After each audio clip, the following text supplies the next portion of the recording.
ഹരേ കൃഷ്ണ. പ്രേമവൃന്ദാവന സത്സംഗത്തിന്റെ ഈ ആഴ്ചയിലെ ക്ലാസ്സിലേക്ക് എല്ലാവർക്കും സുസ്വാഗതം. ഹരേ കൃഷ്ണ. ഞാൻ അംബിക മാതാജി. ഹരേ കൃഷ്ണ സബിത മാതാജി. ഹരേ കൃഷ്ണ പത്മ മാതാജി. ഹരേ കൃഷ്ണ. എല്ലാവർക്കും ഒരിക്കൽ കൂടെ സ്വാഗതം. നമുക്ക് ആള് ഒക്കെ കുറവാണ്. ഞാൻ ഇങ്ങനെ വെയിറ്റ് ചെയ്യാറ്. ഞാൻ കാര്യം വന്നതേ ഉള്ളായിരുന്നു. ജസ്റ്റ് വന്ന് ഓടിപ്പോയി വെള്ളം ഒഴിച്ച് വരുന്ന കാര്യം മെട്രോയിലൊക്കെ കയറി കുറച്ച് കറങ്ങി. നമുക്ക് സ്ഥിരം വരുന്ന ടാക്സിക്കാരൻ ഇല്ലായിരുന്നു. അങ്ങനെ വൈകിയാണ് എത്തിയത്.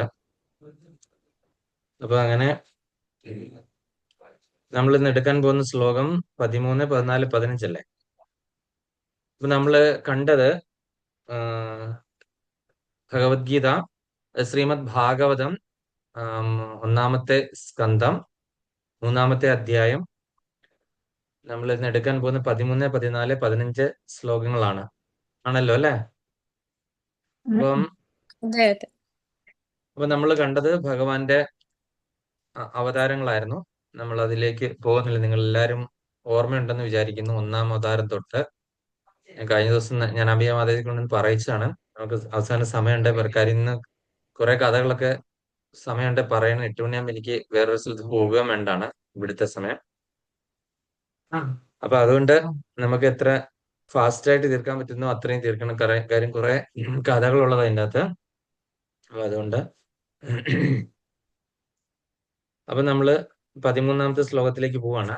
ഡയറക്ട്ലി നമ്മൾ അതൊന്നും ചോദിക്കുന്നില്ല. നിങ്ങൾ എല്ലാവരും ആ അവതാരങ്ങളൊക്കെ ഓർമ്മയുണ്ടെന്ന് വിചാരിക്കുന്നു. കാര്യം ഞാൻ മറന്നുപോയി, അതുകൊണ്ടാണ് ഞാൻ ചോദിക്കുന്നത്. ആ ഓർഡറൊക്കെ ഒന്നും എനിക്ക് ഓർമ്മയില്ല. അപ്പം ശ്ലോകം 13. അഷ്ടമി മേരുദേവ്യാം തൂനാഭേർജാത ഉരുക്രമാ ദർശയൻ വർത്മധീരാണാം സർവാശ്രമ നമസ്കൃതം. അഷ്ടമി മേരുദേവ്യാം തൂനാഭേർജാത ഉരുക്രമാ ദർശയൻ വർത്മധീരാണാം സർവാശ്രമ നമസ്കൃതം. അഷ്ടമേ മേരുദേവ്യാം തോ നാഭേർജാത ഉരുക്രമഃ ദർശയൻ വർത്മധീരാണാം സർവാശ്രമ നമസ്കൃതം. ഹരേ കൃഷ്ണ. ഞാൻ അംബിക മാതാജി. ശ്രീകൃഷ്ണ വാസുദേവായ. ശ്ലോകം 13.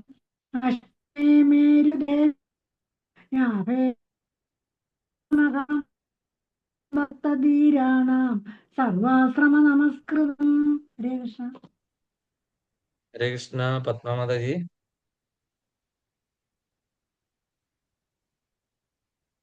ഹരേ കൃഷ്ണ.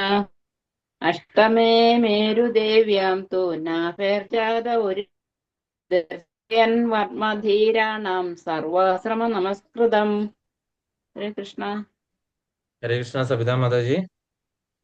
ഹരേ കൃഷ്ണ. അഷ്ടമി മേരുദിവ്യാം തു നാഭേർജാത ഉരുക്രമാ ദർശയൻ വർത്തമാം ധീരനാം സർവാശ്രമ നമസ്കൃതം. ഹരേ കൃഷ്ണ. വിവർത്തന ശ്രീല പ്രഭാതരുടെ പദാനുപദ തർജ്ജമ. ജയ് ശ്രീല പ്രഭാത്. അഷ്ടമി 8-ാം അവതാരം. മേരുദേവ്യാം തു മേരുദേവിയുടെ ഗർഭപാത്രത്തിൽ പത്നിയുടെ നാഭി നാഭി രാജാവ് ജാഥ ജനിച്ചു. ഉരുക്രമഃ സർവശക്തനായ ഭഗവാൻ ദർശയൻ ദൃശ്യമാക്കിയതിനാൽ മാർഗം ധീരാണാം ശുദ്ധ സത്തുക്കളുടെ സർവം ആശ്രമ ജീവിതക്രമങ്ങൾ നമസ്കൃതം ആചരിക്കപ്പെട്ടു.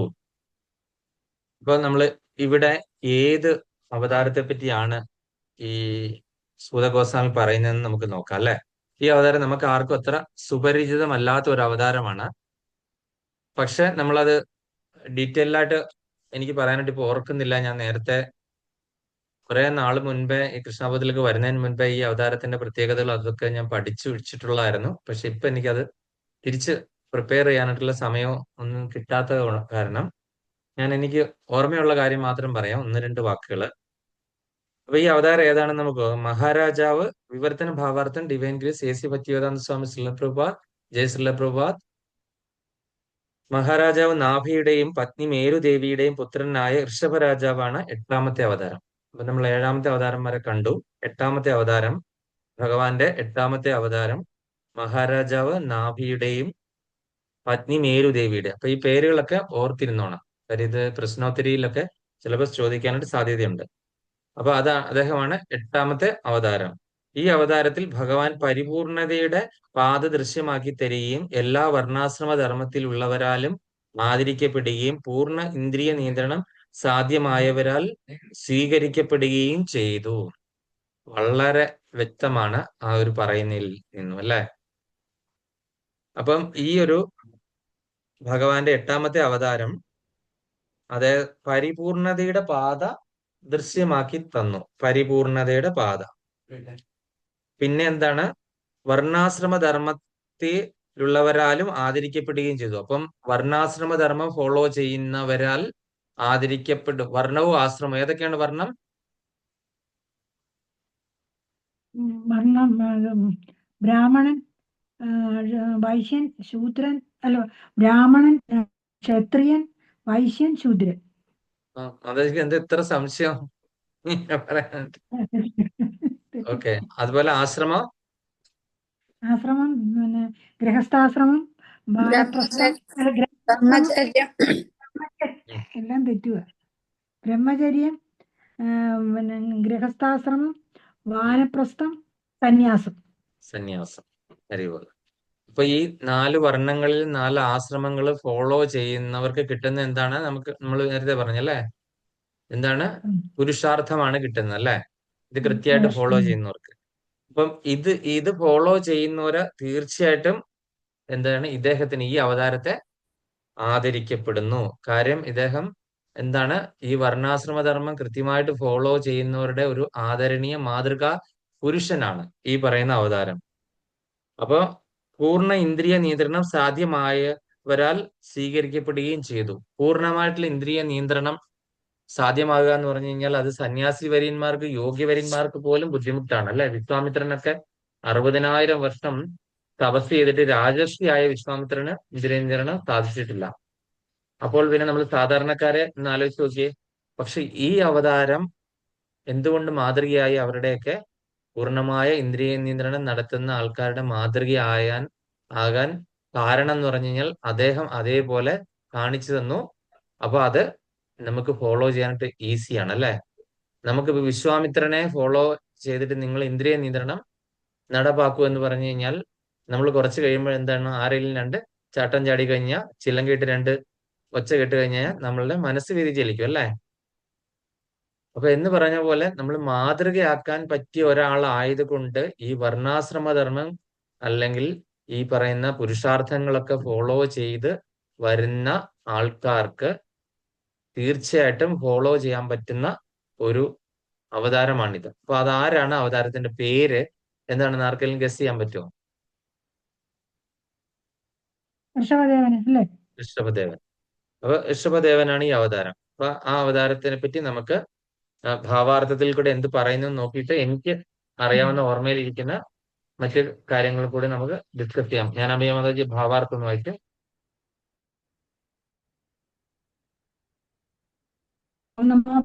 വാസുദേവായ.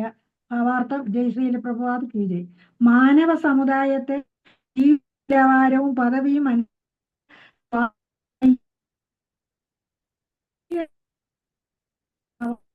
സാംസ്കാരിക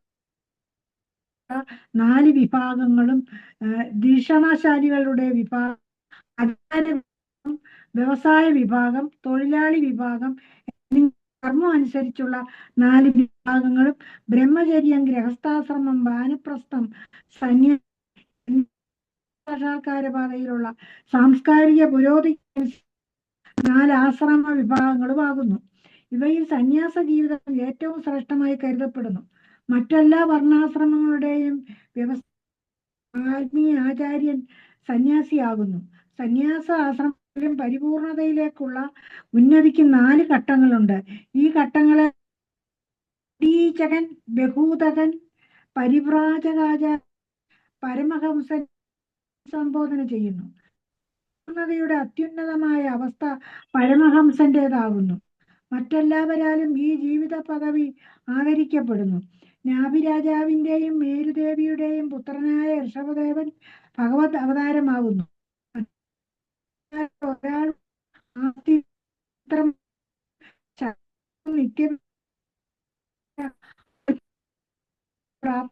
സഹായിക്കുന്നതുമായ അവസ്ഥയിൽ പൂർണ്ണതയുടെ പാത പിന്തുടരാൻ നിർദ്ദേശിച്ചു. സർവ്വ ജീവാത്മാക്കളും സന്തോഷത്തിന് പിന്നാലെ പായുന്നു. എന്നാൽ ശാശ്വതവും അനന്തവുമായ എവിടെയെന്ന് ആർക്കും അറിയില്ല. മൂഢന്മാർ യഥാർത്ഥ ആനന്ദത്തിന് പകരമായി ഈ ഭൗതിക ഇന്ദ്രിയാസ്വാദനത്തെ വെല്ലിച്ച്, എന്നാൽ സന്തോഷമെന്ന് കരുതുന്ന സുഖങ്ങൾ പന്നികളും നായ ആസ്വദിക്കുന്നുവെന്ന് കാര്യം വിസ്മരിക്കുന്നു. ഒരു മൃഗത്തിനും പക്ഷിക്കും ഇല്ലെങ്കിൽ നിർദിഷ്ട ജീവിക്കും നിഷേധിക്കപ്പെടുന്നില്ല. എല്ലാ ജീവിവർഗങ്ങൾക്കും മനുഷ്യൻ ഉൾപ്പെടെയുള്ളവർക്ക് അത്തരം ലഭിക്കുന്നു. എന്നാലും മനുഷ്യജീവിതം അത്തരം നിസ്സാരമായ ആനന്ദത്തിനായി ഉദ്ദേശിച്ചുള്ളവയല്ല. ആത്മീയ സാക്ഷാത്കാരത്താൽ ആനന്ദം പ്രാപ്തമാക്കുക എന്നതാണ് മാനവ ജീവിത ലക്ഷ്യം. സ്വമേധയാ തപശ്ചര്യകൾ അനുഷ്ഠിക്കുകയും ഭൗതിക വർജിക്കുകയും ചെയ്യുക വഴി ആത്മീയ സാക്ഷാത്കാരം. ഭൗതിക ആസ്വാദന സംയമനം ശീലിച്ച ഒരാളെ ധീരനാകാത്തവൻ എന്ന് വിശേഷിപ്പിക്കുന്നു. ധീരൻ സന്യാസം സ്വീകരിക്കാനാവൂ എന്ന് മാത്രമല്ല, അവർ ക്രമേണ സമൂഹത്തിലെ സർവരാലും പൂജിക്കപ്പെടുന്ന പരമഹംസ പദവിയിലേക്ക് ഈ ദൗത്യത്തെ ഋഷഭരാജാവ് പ്രചരിപ്പിച്ചു. ഇങ്ങനെ അവസാന ഘട്ടത്തിൽ അദ്ദേഹം ഭൗതികമായ അവസ്ഥകളിൽ നിന്നും പൂർണ്ണമായും അകന്നു നിന്നു. ശാരീരികമായ ആവശ്യകതകളിൽ നിന്നും പൂർണ്ണമായും അകന്നു നിന്നു. ആ ഘട്ടം മൂഢന്മാരാൽ അനുകരിക്കാനാവാത്ത, എന്നാൽ എല്ലാവരും പൂജിക്കപ്പെടുന്ന അപൂർവമായ ഒരു അവസ്ഥയാകുന്നു. ഹരേ കൃഷ്ണ പ്രഭുജി. ഹരേ കൃഷ്ണ. ഇത് പരമഹംസ പദവിയിൽ എത്തിയ ആളാണ് ഋഷഭദേവൻ. പരമഹംസ പദവിയിൽ. അപ്പൊ പരമഹംസ പദവി എന്താണെന്ന് നോക്കാം. അപ്പൊ എല്ലാവരാലും ആരാധിക്കപ്പെടുന്ന ഒരു പദവിയിൽ അദ്ദേഹം എത്തിപ്പെട്ടു, പരമഹംസ പദവി അല്ലേ. അപ്പം എല്ലാവരും ആദിക്കപ്പെടുന്ന മാതൃകാ പുരുഷൻ, ഒരു ലെജൻഡറി ഐഡോൾ ആയിരുന്നു ആര്? നമ്മളുടെ ഈ പറയുന്ന ഋഷഭദേവൻ. അതുകൊണ്ട് നമുക്ക് ഫോളോ ചെയ്യാം. അതായത് 4 വർണ്ണങ്ങളും 4 ആശ്രമങ്ങളും ഫോളോ ചെയ്യുന്നവർക്ക് അവർക്ക് എന്താണ്? പുരുഷാർത്ഥങ്ങളിലേക്കാണ് എത്തിച്ചേരുന്നത്. അപ്പൊ മോക്ഷപ്രാപ്തിയിലേക്ക് എത്താനായിട്ട് സന്യാസമാണ് ഉത്തമമായ നടപടി. അതായത് ഇന്ദ്രിയങ്ങളെ സംസ്കരിക്കുക, ഇന്ദ്രിയങ്ങളെ ഉള്ളിലേക്ക് ഒതുക്കുക അല്ലെ.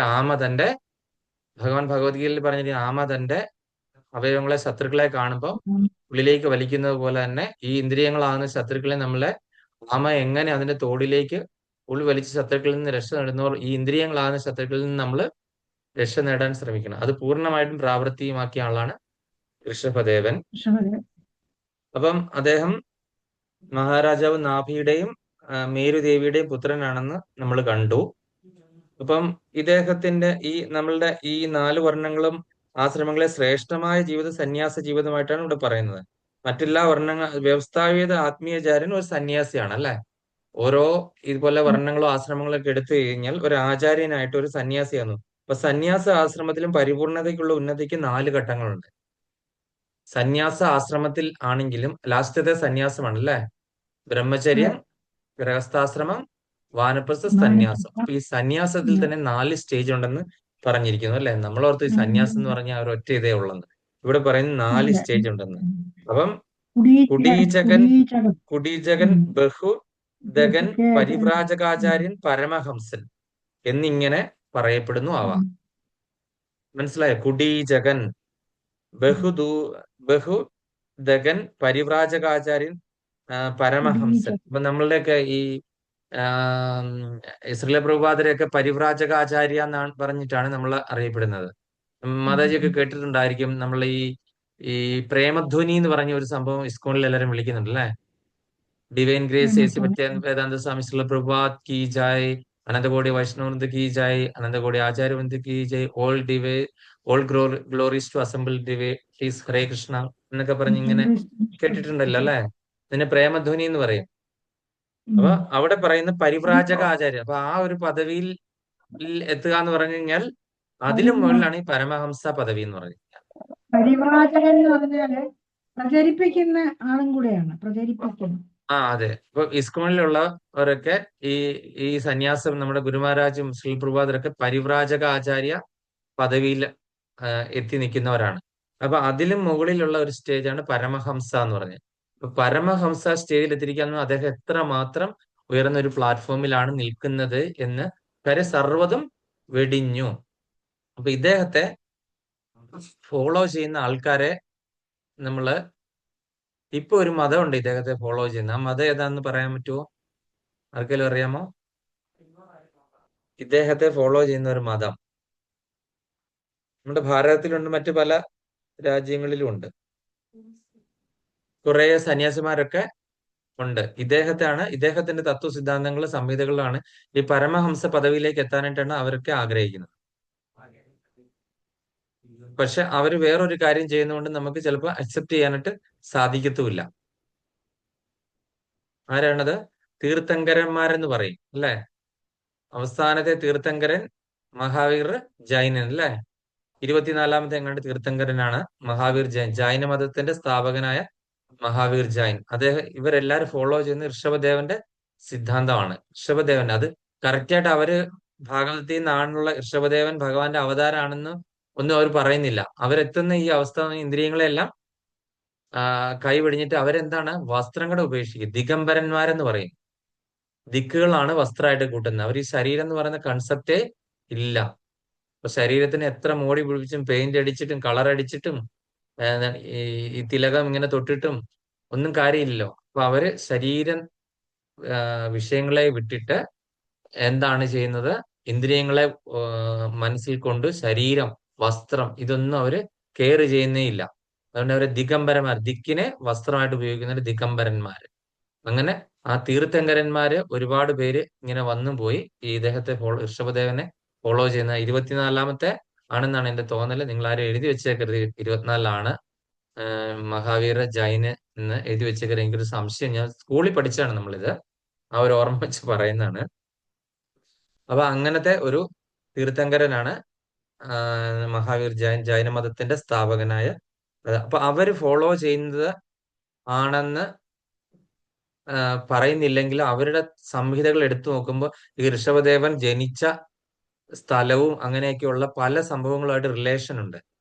ഇവരുടെ ഈ തത്വ സംഹിതകൾ, ഇതിപ്പോ ശ്രീബുദ്ധൻ ഭഗവാന്റെ അവതാരാണെന്ന് അവർ സമ്മതിക്കും. ബുദ്ധമതക്കാര് മഹാവിഷ്ണുവിന്റെ അവതാരാണെന്ന് ആരിൽ സമ്മതിക്കില്ല. അതുപോലെ തന്നെ ഇതും അവർ സമ്മതിക്കത്തില്ല. പക്ഷെ അവരുടെ അടുക്കൽ നിന്ന് തീർത്ഥങ്കരന്റെ ഒറിജിനേഷൻ നമ്മൾ തേടി പോയി കഴിഞ്ഞാൽ നേരെ ഋഷഭദേവനിലേക്ക് എത്തും. കാര്യം മഹാബലിയൊക്കെ നർമ്മദാ തീരത്താണല്ലോ ആ തപസ്സൊക്കെ ഇരുന്നത്. അപ്പൊ ഇപ്പോഴും ഭാരതത്തില് ഇവരുടെ ഓരോരുത്തരുടെയും പ്ലേസുകളുണ്ട്. അപ്പൊ ആ പ്ലേസ് കൃത്യമായിട്ട് നോക്കിക്കഴിഞ്ഞു കഴിഞ്ഞാൽ നമുക്ക് ചെന്നെത്താൻ പറ്റുന്ന ഋഷഭദേവനിലേക്കാണ്. ആധികാരികമായിട്ട് ഇതിനെപ്പറ്റി റിസർച്ച് ചെയ്ത് പോയവർക്ക് മനസ്സിലാകും. അപ്പം ഈ ഒരു സിദ്ധാന്തം അതാണ്. ഇനി ഞാൻ എന്താ പറയുന്നത്, കുറച്ച് ഇദ്ദേഹത്തെ പറ്റി ഒന്ന് ജസ്റ്റ് ചെറുതായിട്ടൊന്ന് പറഞ്ഞിട്ട് നമുക്ക് അടുത്ത ഇതിലേക്ക് പോകാം, അടുത്ത അവതാരത്തിലേക്ക്. അപ്പം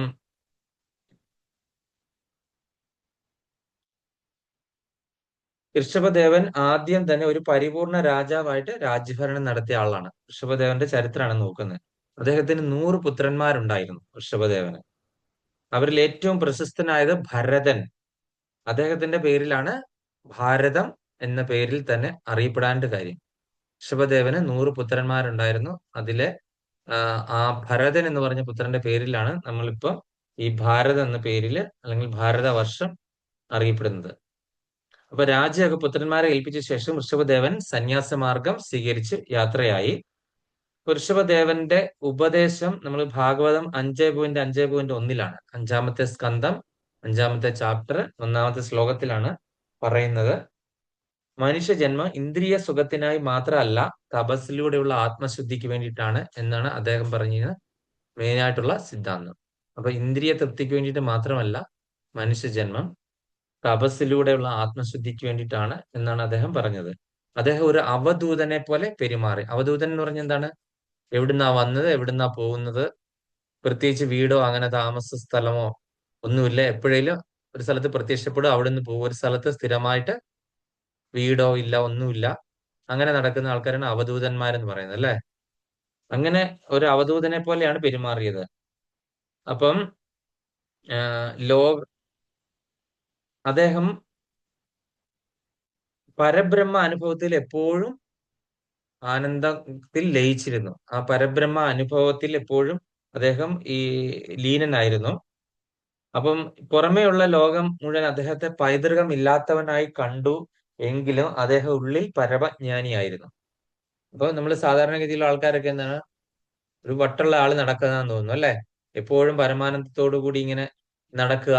അത് വസ്ത്രമോ ശരീരമോ കിടക്കുന്ന സ്ഥലം എവിടെയാണെന്ന് അറിയില്ല. നമ്മൾ കാണുമ്പോൾ ചില വൃത്തികേടുകളുടെ ഇടയിലായിരിക്കും ഇവർ കിടക്കുന്നത്. ആ വൃത്തികേടുകളൊക്കെ എന്താണ്? ഈ പ്രകൃതിയിലുള്ള സംഭവങ്ങളല്ലേ? ശരീരവും പ്രകൃതി എല്ലാം വൃത്തികേട് നിറഞ്ഞാണല്ലോ അല്ലെ? നമ്മുടെ ശരീരത്തിൽ എന്തുമാത്രം ചെളിയും ചലങ്ങളും അതും ഇതും എല്ലാം ഉണ്ടല്ലേ? ആ, അതായത് മലം നിറഞ്ഞതാണ് നമ്മളുടെ ശരീരം അല്ലേ? അമലമായിട്ടുള്ളത് ആത്മാവാണ് അല്ലേ?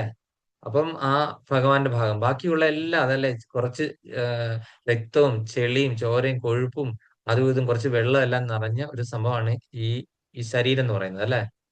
അപ്പം ഇദ്ദേഹം കിടക്കുന്ന സ്ഥലമോ നിൽക്കുന്നതോ അങ്ങനത്തെ സംഭവങ്ങൾക്കൊന്നും തന്നെ ഒരു പ്രാധാന്യം. ചിലപ്പോൾ ഭക്ഷണം കഴിക്കുന്നതൊക്കെ നമ്മൾ ചിലപ്പോൾ നോക്കുമ്പോൾ എന്തെങ്കിലും വസ്തുക്കളായിരിക്കും എടുത്ത് കഴിക്കുന്നത്. ഇത് കാണുമ്പോൾ ഇത് കഴിക്കാൻ പറ്റുന്ന സാധനമാണോ അയ്യേ എന്നുള്ളൊരു വിചാരങ്ങളൊക്കെ നമുക്ക് തോന്നുമായിരിക്കും അല്ലെ? പക്ഷെ അദ്ദേഹത്തിന്റെ ആ ഇന്ദ്രിയങ്ങളൊന്നും തന്നെ എന്താണ്, ഈ ഒരു ആ ഇന്ദ്രിയങ്ങളുടെ അടിമയായിരുന്നില്ല, അദ്ദേഹത്തിന്റെ അടിമയായിരുന്നു ഇന്ദ്രിയങ്ങൾ അല്ലെ? അപ്പൊ അങ്ങനെയുള്ളൊരു വ്യക്തിത്വമായിരുന്നു അദ്ദേഹം. ഈ അവതാരത്തിന്റെ സന്ദേശം എന്താന്ന് പറഞ്ഞാൽ മനുഷ്യ ജന്മത്തിന്റെ ലക്ഷ്യം മോക്ഷം എന്നുള്ളതും സാമൂഹ്യ മാനവും അപമാനവും ആത്മാവിനെ സ്പർശിക്കില്ല എന്നുള്ളതുമായിരുന്നു. അപ്പൊ ആത്മാവിനെ ഈ ആരെങ്കിലും എന്തെങ്കിലും പറഞ്ഞു കഴിഞ്ഞാൽ നമ്മുടെ ആത്മാവിനെ ബാധിക്കില്ല, അത് ശരീരത്തെ തട്ടിത്തെറിച്ച് അത് പൊക്കോളൂ അല്ലെ? എന്തെങ്കിലും നമ്മളെ പറ്റി പറഞ്ഞു കഴിഞ്ഞാൽ. അപ്പൊ സന്യാസവും ഭക്തിയുമാണ് പരമധർമ്മം എന്ന് ആണ് അദ്ദേഹത്തിന്റെ മുദ്രാവാക്യം. അപ്പം ഇത്രയാണ് അദ്ദേഹത്തിന്റെ ആ ഒരു കഥകൾ. ഇദ്ദേഹം തീർത്ഥങ്കരനിലേക്ക് എങ്ങനെ എത്തി, ഇദ്ദേഹത്തിന്റെ ഫോളോവേഴ്സ് എങ്ങനെ ഈ തീർത്ഥങ്കരനിലേക്ക് എത്തി ഇദ്ദേഹത്തിന്റെ എന്നുള്ളത്. ഇദ്ദേഹത്തിന്റെ മക്കളാന്ന് തോന്നുന്നു നവയോഗികള്. നവയോഗീന്ദ്രന്മാരോ? ആ, ഇദ്ദേഹത്തിന്റെ മക്കളാ. പിന്നെ അതുപോലെ തന്നെ ബാക്കി 80 പേരും അല്ല 90 പേരും സന്യാസത്തിന് പോയി. ഈ നവയോഗികള് അല്ല അവര് അങ്ങനെ ഉണ്ട്. നവയോഗികള് ഇദ്ദേഹത്തിന്റെ മക്കളാ, ഋഷഭരാജാവിന്റെ അതായിരിക്കും. മക്കളാണ്. ആ എനിക്ക് അത്രയ്ക്ക് ഓർമ്മയില്ല മാതാജി. ഞാൻ ആ, അത് ഒരു കേട്ടതാണ്. സംശയം. സംശയം. സുസ്മിത ജഗദീശന്റെ നാരായണീയത്തിന്റെ ആ ഒരു ഏതോ ഒരു ദശകത്തിൽ ഇത് ഞാൻ കേട്ടതാണ് വ്യക്തമായിട്ടും. നവയോഗീന്ദ്രന്മാർ ആരുടെ മക്കളാണെന്നും അല്ല, ഉം, അവരിങ്ങനെ ഉം, എന്താണ്, രുദ്രതീർത്ഥത്തില് അടിയില് ഉം, വെള്ളത്തിൽ ഗുരുവായൂര് മുങ്ങി ഉം. തപസ് ചെയ്തിരുന്ന സമയത്ത് അവർക്ക് ഭഗവാൻ മഹാദേവൻ പ്രത്യക്ഷപ്പെട്ടിട്ട് രുദ്രഗീതം അല്ലെ, രുദ്രഗീതം ഉപദേശിച്ചു. രുദ്രഗീതം ഉപദേശിച്ചു കൊടുത്തു. രുദ്രഗീതം എന്ന് പറഞ്ഞു കഴിഞ്ഞാൽ എന്താണ്? ശിവനെ പറ്റിയുള്ള എല്ലാം മഹാദേവൻ ഉം. ഭഗവാനെ പറ്റി സ്തുതിക്കുന്ന സ്തോത്രമാണ്. അല്ല, അവർക്ക് 24 ഗുരുക്കന്മാരുണ്ട്. ഗുരുക്കന്മാര് 24 പേര് ഗുരുക്കന്മാരൊക്കെ ഉള്ളത് ഇവർക്ക് തന്നെ. അത് വേറെ അവതാരാണ് മാതാജി. അതെന്താ ദത്താത്രേയ അവതാരം? മാതാജി മറന്നുപോയോ? നമ്മള് ദത്താത്രേയ അവതാരം കഴിഞ്ഞ ക്ലാസ്സിൽ എടുത്തല്ലേ? അതിലാണ് 24 ഗുരുക്കന്മാരെ പറ്റി പറഞ്ഞത്. മാതാജി എല്ലാം കൂടെ കൺഫ്യൂഷൻ ആക്കരുത്, എനിക്ക് തെറ്റിപ്പോകും കേട്ടോ. ദത്താത്രേയ അവതാരമാണ് ഇവരുടെ കേട്ടോ. നവയോഗികളുടെ കാര്യം പറയുന്നുണ്ട്. ഓക്കെ, അത് നമുക്ക് ഇപ്പൊ പറയാം. നവയോഗികളുടെ അവതാരം എത്തുമ്പോഴത്തേക്കും നമുക്ക് അതിനെപ്പറ്റി അന്നേരം നോക്കാം. അന്നേരം രുദ്രഗീതം ഒക്കെ നമ്മൾ പഠിക്കുമല്ലോ. ആ സമയത്ത് ഭാഗവത ആ സമയത്ത് ഉം. അവിടെ എത്താനായിട്ടുള്ള ആയുസ് കിട്ടട്ടെ, ഭഗവാൻ തരട്ടെ ഉം. അവിടെ വരെ എത്താനായിട്ടുള്ള. അപ്പം അപ്പം നമ്മള് കണ്ടു, ഇദ്ദേഹത്തെ പറ്റി കണ്ടു. ഇനി അടുത്ത ശ്ലോകം 14 ആണ്. നമ്മൾ അടുത്ത അവതാരം ആരാണെന്ന് നോക്കാം. ഋഷിഭിരാജിതോ ഭേജേ നവമം പാർത്ഥിവം വപു ദുഗ്ധോ ദുഗ്ധോ മാമോഷധീർവിപ്രാ സ്തേനായം സ ഉഷത്തമാം ഋഷിഭിരാജിതോ ഭേജേ നവമം പാർത്ഥിവം വപു ദുഗ്ധേ മാമേഷ ധീർവിപ്രാസ് സ്തേനായം സ ഉഷത്തമഹാം. ഹരേ കൃഷ്ണ. കൃഷ്ണകുമാരി മാതാജി.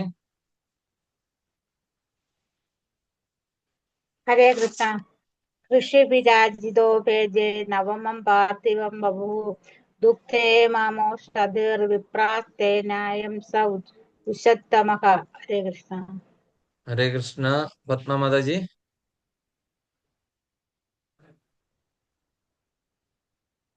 ഹരേ കൃഷ്ണ. ഋഷിഭിർയാജിതോ ഭേദേ നവമം പാർത്ഥിവം വപു ദുഃഖേമാമോഷധീർവിപ്രാസ്തേനായം സ ഉഷത്തമ.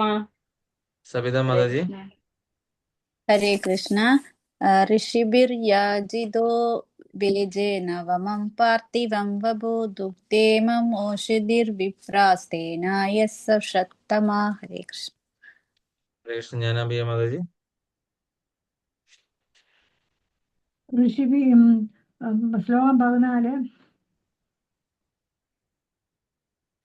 14 ഋഷിഭീര്യ ചിതോ ഭേജേ നവമം പാർത്ഥിവം ബഭുഃ ദുഃഖമോ മേഷാതിർ വിപ്രാസ്തേനായം സ ഉഷത്തമഃ. ഹരേ കൃഷ്ണ. ഹരേ കൃഷ്ണ.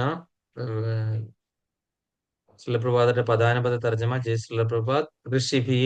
ഋഷിമാരാൽ യാചിതഃ പ്രാർത്ഥിക്കിയാൽ ഭേജെ സ്വീകരിച്ചു നവമം 9-ാം പാർത്ഥിവം ഭൂമിയുടെ ഭരണകർത്താവ് അല്ലെങ്കിൽ രാജാവ് വപു ശരീരം ദുഗ്ധ പാൽ കറക്കൽ ഇമാം ഇവയൊക്കെ ഔഷധി ഭൗമോൽപ്പന്നങ്ങൾ വിപ്ര അല്ലയോ ബ്രാഹ്മണ ശ്രേഷ്ഠരെ തേന വഴിയെ അയം ഈ സ അവൻ ഉഷത്തമ മനോഹരമായി ആകർഷിക്കുന്ന അല്ലെങ്കിൽ ആകർഷകമാവിധം മനോഹരം. വിവർത്തന ഭാവാർത്ഥൻ ഡിവൈൻ ഗ്രേസ്. AC ഭക്തിവേദാന്ത സ്വാമി ശ്രീലപ്രഭാത്. ജയ ശ്രീലപ്രഭാത്. അല്ലയോ ബ്രാഹ്മണ ശ്രേഷ്ഠരെ, സന്യാസിമാരുടെ പ്രാർത്ഥനയാൽ 9-ാമത്തെ അവതാരത്തിൽ ഭൂമിയെ സംസ്കരിച്ച് നിരവധി ഉൽപ്പന്നങ്ങൾ വിളവ് ചെയ്യിച്ച ഭഗവാൻ ഒരു രാജാവിന്റെ അല്ലെങ്കിൽ പൃഥുവിന്റെ ശരീരം സ്വീകരിച്ചു. അക്കാരണത്താൽ ഭൂമി മനോഹരവും ആകർഷകവുമായി തീർന്നു. അപ്പോൾ ഭൂമിക്ക് പൃഥ്വി എന്നുള്ള പേരുണ്ടെന്ന് നമുക്കറിയാമല്ലോ അല്ലെ. അപ്പൊ ഇവിടെ ഭൂമിയെ സംസ്കരിച്ച്, അത് നമ്മൾ അറിയാം, പഴങ്ങളെയൊക്കെ സംസ്കരിച്ചിട്ട് അതിന്റെ ചാറ് എടുക്കണം, ജാം എടുക്കണം എന്നൊക്കെ നമ്മൾ കേട്ടിട്ടുണ്ട് അല്ലെ. അപ്പൊ ഭൂമിയെ എങ്ങനെയാണ് സംസ്കരിക്കുന്നത് എന്ന് നമുക്ക് നോക്കാം വിശദമായിട്ട്. അപ്പൊ അവിടെ നിന്ന് നിരവധി ഉൽപ്പന്നങ്ങൾ വിളവ് ചെയ്യിച്ചു ഭഗവാൻ. അപ്പൊ ആ ഭഗവാന്റെ ഏതായിരുന്നു ആ ഭഗവാന്റെ അവതാരം ഏതായിരുന്നു? നമ്മൾ പലപ്പോഴും പറഞ്ഞിട്ടുള്ള അവതാരമാണ് ഈ കഥ. പൃഥു മഹാരാജാവ് അല്ലെ. പൃഥു മഹാരാജാവിന്റെ ഈ അവതാരം നമ്മൾ നവവിധ ഭക്തിയിലെ ഏത് ഭക്തിയിൽപ്പെടുന്നതാണ്? അർച്ചനം. എന്തായാലും മാതാജി ഓർത്തല്ലോ. ഹരിബോൾ.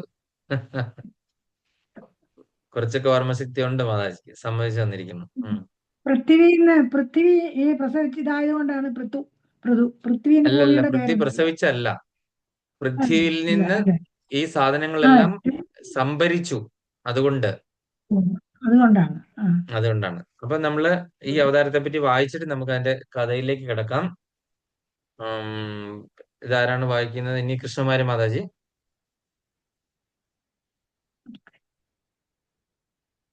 ഹരേ കൃഷ്ണ. പൃഥു മഹാരാജാവിന്റെ ആഗമനത്തിന് മുമ്പ് മുൻ രാജാവിന്റെ അല്ല പൃഥുവിന്റെ പിതാവിന്റെ ദുർവൃത്തമായ ജീവിത നിമിത്തം ദുർഭരണമെന്ന മഹാനാശമായിരുന്നു നിലവിലുണ്ടായിരുന്നത്. ഭീഷണാശാലികളായ വ്യക്തിഗണങ്ങൾ ഭഗവാന്റെ അവതാരത്തിനായി പ്രാർത്ഥിച്ചു എന്ന് മാത്രമല്ല, മുൻ രാജാവിനെ സിംഹാസനഭ്രഷ്ടനാക്കുകയും ചെയ്തു. പ്രജകളുടെ സർവക്ഷേമവും സംരക്ഷണവും പരിപാലിക്കുക എന്നത് രാജാവിന്റെ കർത്തവ്യമാകുന്നു. തന്റെ കർത്തവ്യ നിർവഹണത്തിൽ രാജാവിന്റെ ഭാഗത്തുനിന്ന് എന്തെങ്കിലും ഉപേക്ഷ എപ്പോഴെങ്കിലും ഉണ്ടായാൽ വിവേകവർഗത്തിൽ ചേർന്ന വ്യക്തി നിശ്ചയമായും അദ്ദേഹത്തെ സിംഹാസനഭ്രഷ്ടനാക്കണം. എങ്കിലും പൊതുജന ക്ഷേമാർത്ഥമായ നിരവധി കർത്തവ്യങ്ങൾ ഉള്ളതാകയാൽ ഭീഷണശാലി ഗണത്തിലുള്ളവർ രാജകിരീടം കൈയാളുകയില്ല. രാജകിരീടം കൈവശപ്പെടുത്തുന്നതിന് പകരം അവർ ഭഗവത് അവതാരത്തിനായി പ്രാർത്ഥിച്ചതിനാൽ ഭഗവാൻ സ്വയം മഹാരാജ പൃഥുവായി അവതരിച്ചു. യഥാർത്ഥ വിവേകി തലത്തിൽപ്പെട്ടവർ അഥവാ യോഗ്യരായ ബ്രാഹ്മണർ ഒരിക്കലും രാഷ്ട്രീയ പദവികൾ മോഹിക്കാറില്ല. പൃഥു മഹാരാജാവ് നിരവധി ഭൗമോൽപ്പന്നങ്ങൾ ഉത്ഖനനം ചെയ്തെടുക്കുകയും അപ്രകാരം ഒരു ഉത്തമ രാജാവായി പ്രജകളെ സന്തോഷിപ്പിച്ചു എന്ന് മാത്രമല്ല, ഭൂമി ആകെ മനോഹരവും ആകർഷകവുമാക്കി തീർക്കുകയും ചെയ്തു. ഹരേ കൃഷ്ണ. ഹരേ കൃഷ്ണ. അപ്പം ഈ പൃഥു മഹാരാജാന്റെ ഉത്ഭവം പറഞ്ഞു കഴിയുമ്പോൾ അതൊരു വലിയൊരു പാസ്റ്റ് ടൈം ഉണ്ട്. അപ്പം അതിലേക്ക് നമ്മൾ പോകാനുള്ള സമയമില്ല. അപ്പം ഭഗവാന്റെ ഒരു ശക്തിയാവേശ അവതാരമാണ് ഈ പറയുന്ന പൃഥു മഹാരാജാവ്. അതുപോലെ തന്നെ ഇദ്ദേഹം ഒരുപാട് ദുരിതങ്ങൾ അനുഭവിച്ച ഒരു വ്യക്തിയാണ്. ക്ഷാമവും അങ്ങനെയൊക്കെയുള്ള ഒരുപാട് കാര്യങ്ങൾ അനുഭവിച്ചതാണ്. പിന്നെ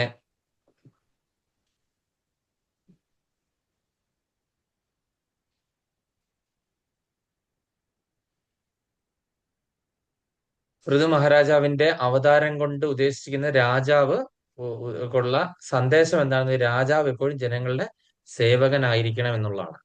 രാജാവ് ഞാനൊരു രാജാവാണെന്നും പറഞ്ഞ് ഒരു ബാനർ ഒട്ടിച്ച് സ്റ്റിക്കർ ഒട്ടിച്ച് അവിടെ എപ്പോഴും ആ സിംഹാസനത്തിൽ ഇരിക്കുകയല്ല. ഞാൻ എപ്പോഴും സേവകനാകണം, ജനങ്ങളുടെ സേവകനാകണം. നമ്മൾ ഇപ്പോഴത്തെ പ്രധാനമന്ത്രിയെ പോലെയൊക്കെ തന്നെ ഞാൻ എല്ലാവരുടെ എത്രയാണ് 130 കോടി ജനങ്ങളുടെ സേവകനാണ് എന്ന് പറയാനായിട്ടുള്ള ആ ഒരു മനോഭാവം ഉണ്ടാകുന്ന രീതിയിലുള്ള ഒരു ആളായിരിക്കണം രാജാവ്. പ്രകൃതിയെ ചൂഷണം ചെയ്യരുത് എന്ന് ഉള്ള ഒരു കാര്യം കൂടെ പൃഥു മഹാരാജ് നമ്മളെ പഠിപ്പിക്കുന്നുണ്ട്. ധർമ്മപരമായ ഭരണമാണ് ദൈവാരാധന. ദൈവാരാധന എന്ന് പറഞ്ഞാൽ അത് എപ്പോഴും ധർമ്മം മുഖാന്തരമാണ്. അപ്പൊ ഞാൻ വളരെ ഷോർട്ടായിട്ട് അതിന്റെ കഥ പറഞ്ഞേക്കാം. എനിക്ക് ഓർമ്മയുള്ള ഭാഗം, പൃഥു മഹാരാജാവ് വന്ന കൊല്ലം വേനൻ എന്ന് പറയുന്ന ഒരാൾ, വേനൻ എന്ന് പറയുന്ന ഒരു രാജാവ് എന്ന് പറഞ്ഞു കഴിഞ്ഞാൽ ഭയങ്കരമായിട്ട് ദുർഭരണം ചെയ്ത ഒരു വ്യക്തിയാണ് അല്ലെ.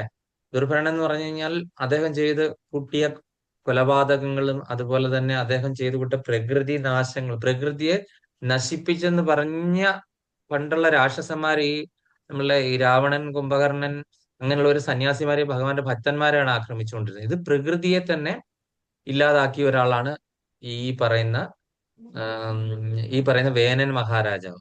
വേനൻ മഹാരാജാവ് കാണിച്ച കൃഷികളെല്ലാം നശിപ്പിക്കുക, അതുപോലെ തന്നെ ഇത് ചെയ്യുന്ന കർഷകരെ ഇങ്ങനെയൊക്കെയുള്ള ആൾക്കാരെ ഉപദ്രവിക്കുക, അതുപോലെ തന്നെ അപ്പൊ കൃഷി ചെയ്യാൻ ആളില്ലാതായി പോയി. അതുപോലെ തന്നെ ഈ പശുക്കളെ ഇങ്ങനെയൊക്കെയുള്ള എല്ലാം പട്ടിണിയായി. അങ്ങനെ ദാരിദ്ര്യവും, കാര്യം കൃഷി ചെയ്താലല്ലേ മനുഷ്യർക്ക് ദാരിദ്ര്യം മാറുള്ളൂ. അപ്പൊ കൃഷി ചെയ്യാതെ ഇരുന്ന് കഴിഞ്ഞപ്പോ എന്താണ്, ഭൂമിയെല്ലാം തരിശായി.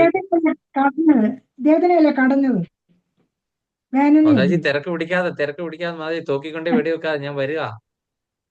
അപ്പൊ അങ്ങനെ എന്താ പറയുന്നേ, ഞാൻ പറയാനിരുന്ന് മാറിപ്പോയി.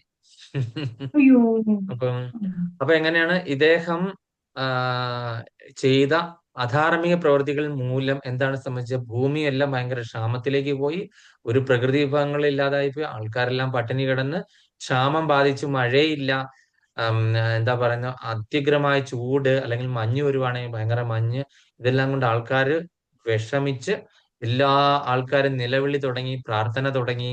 കാര്യം ഈ ഒരു ദുർഭരണത്തിൽ നിന്ന് ഈ ഒരു രാജാവ് ദുർഭരണം ചെയ്തു കഴിഞ്ഞാൽ അത് എല്ലാ പ്രജകളെ അത് ബാധിക്കും. അതായത് പ്രജകൾ എന്ന് പറഞ്ഞാൽ രാജാവിന്റെ പ്രജകൾ എന്ന് പറഞ്ഞു കഴിഞ്ഞാൽ വെറും മനുഷ്യര് മാത്രമല്ലേ, എല്ലാ ജീവജാലങ്ങളും അതിൽപ്പെടും. എല്ലാ ജീവജാലങ്ങളുടെ സംരക്ഷകനാണ് ഒരു രാജാവ്. അപ്പൊ അങ്ങനെ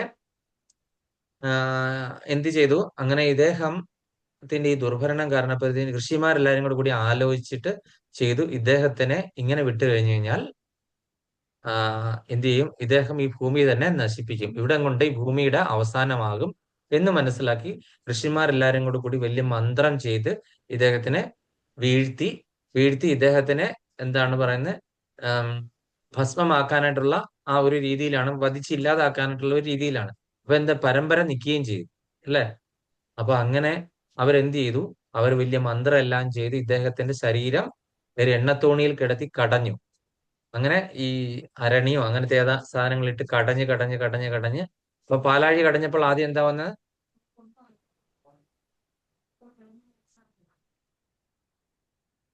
എംബോസിഷൻ. ഹരിബോൾ ജ്ഞാനാംബിക മാതാജിക്ക് എംബോസിഷൻ. ഓക്കെ. അപ്പം പാലാഴി കടഞ്ഞപ്പോൾ എന്താണ് വന്നത്, ആ പാലാഴി എന്ന് പറഞ്ഞാൽ ഭഗവാൻ ശയിക്കുന്നതാണല്ലേ, ക്ഷീരസാഗരത്തിൽ ക്ഷീരോദശകായി വിഷ്ണു ശയിക്കുന്ന ആ ക്ഷീരസാഗരം കടഞ്ഞപ്പോൾ പോലും എന്താണ് ആദ്യം വന്നത്, അതിൻ്റെ അകത്തുനിന്ന് വിഷമാണ് വന്നത് അല്ലെ. ലോകം മുഴുവൻ നശിക്കാൻ പറ്റിയ വിഷമാണ് വന്നതല്ലേ, ആദ്യം വന്നതല്ലേ. അപ്പൊ ആ വിഷം മാറിയാലല്ലേ ഉള്ളൂ നല്ലത് വരുള്ളൂ അല്ലെ. ആ വിഷത്തിനെ മഹാദേവൻ അങ്ങ് സ്വീകരിച്ചു അല്ലെ. അത് കഴിഞ്ഞിട്ടല്ലേ പിന്നെ അമൃതും മറ്റു പല സാധനങ്ങളിലും വരാൻ തുടങ്ങി. ഈ വിഷം ആർക്കും വേണ്ട, ആരും അക്സെപ്റ്റ് ചെയ്ത മഹാദേവൻ വന്ന് സ്വീകരിച്ചു എന്ന് പറഞ്ഞ പോലെ ഇവിടെ വിഷത്തിന് പകരം എന്താണ് വന്നത്, നിഷാദന്മാരാണ് വന്നത്, രാക്ഷസന്മാര്. അപ്പം നിഷാദന്മാരുടെ ജന്മം ഇവിടെ നിന്നാണ് ഉണ്ടായത്. വേനലിൽ നിന്നുള്ള ആ മോശമായിട്ടുള്ള ആ വിഷാംശം എല്ലാം കൂടെ കടഞ്ഞെടുത്തിട്ട് ഉണ്ടായ ആൾക്കാരുടെ പിൻഗാമികളാണ് നിഷാദന്മാര് എന്നുള്ള പേരിൽ അറിയപ്പെട്ടു തുടങ്ങി. അവരുടെ പിൻഗാമികളാണ് ഈ വേനലിന്റെ ഈ മോശം അംശം, അധാർമികമായിട്ടുള്ള അംശത്തിൽ നിന്ന് ഉണ്ടായവരാണ്. അത് കഴിഞ്ഞിട്ട് അമൃത് വന്നു. ആ അമൃത് വന്നപ്പോൾ ആ അമൃതിന് തുല്യമായിട്ടുള്ള ആ ഒരു ഭാഗത്തിലേക്ക് ഇദ്ദേഹത്തിന്റെ ശരീരം കടഞ്ഞു കഴിഞ്ഞപ്പോൾ രണ്ടായി മാറി. ആ വിഷാംശം എല്ലാം കൂടെ നിഷാദന്മാരായി അവർക്ക് വസിക്കാനായിട്ട് പ്രത്യേക വനങ്ങളും അതും ഇതെല്ലാം അലോക്കേറ്റ് ചെയ്ത് കൊടുത്തു. ഋഷിമാരെ, നിങ്ങൾ അവിടെ പോയി വസിച്ചോളൂ എന്ന് പറഞ്ഞ് അലോക്കേറ്റ് ചെയ്ത് കൊടുത്തു. അതിനുശേഷം വന്ന ആ പാലാഴി കടഞ്ഞപ്പോൾ വന്ന പോലെ അമൃതിന്റെ ആ ഭാഗം എന്താണ് ആരായിട്ട് അവതരിച്ചു? പൃഥു മഹാരാജാവായിട്ട് അവതരിച്ചു. ഭഗവാൻ പൃഥു മഹാരാജാവായിട്ട് അവതരിച്ചു. അദ്ദേഹത്തിന്റെ കൂടെ ലക്ഷ്മി ദേവി അർച്ചിസ് എന്ന് പറയുന്ന പേരില് കൂടെ അവതരിച്ചു. അർച്ചിസ്, ലക്ഷ്മി ദേവി. അങ്ങനെ പൃഥു മഹാരാജാവും അർച്ചിസും അങ്ങനെ ഈ ഭൂമി. അപ്പൊ നമ്മളിപ്പം അറിയാവല്ലോ, ഇപ്പം നേരത്തെ ഈ വരുന്ന പല പ്രധാനമന്ത്രിമാരും അല്ല മുഖ്യമന്ത്രിമാരും ഒക്കെ ആ പദവി ഇരുന്നിട്ട് എന്ത് ചെയ്യും? അവർ കട്ടുമുടിച്ചു കഴിഞ്ഞാൽ ഖജനാവ് കാലിയായിരിക്കും. ലോകബാങ്കിൽ നിന്നെല്ലാം കടം എടുത്തിട്ട് എന്താണ് സംഭവിച്ചത്? കാലിയായിട്ടിരിക്കുന്ന സ്ഥലത്തേക്ക് ഒരാൾ വന്ന് ഇരുന്ന് കഴിഞ്ഞാൽ അവസ്ഥ ഒന്ന് ആലോചിച്ച് നോക്കിയേ. അയാൾ എങ്ങനെ മുന്നോട്ട് ഭരിക്കും അല്ലേ? പിന്നെ ആൾക്കാരുടെ ജീവിക്കാൻ നിവൃത്തിയില്ലാത്ത ആൾക്കാരുടെ എല്ലാം ടാക്സും ചുങ്കം ഒക്കെ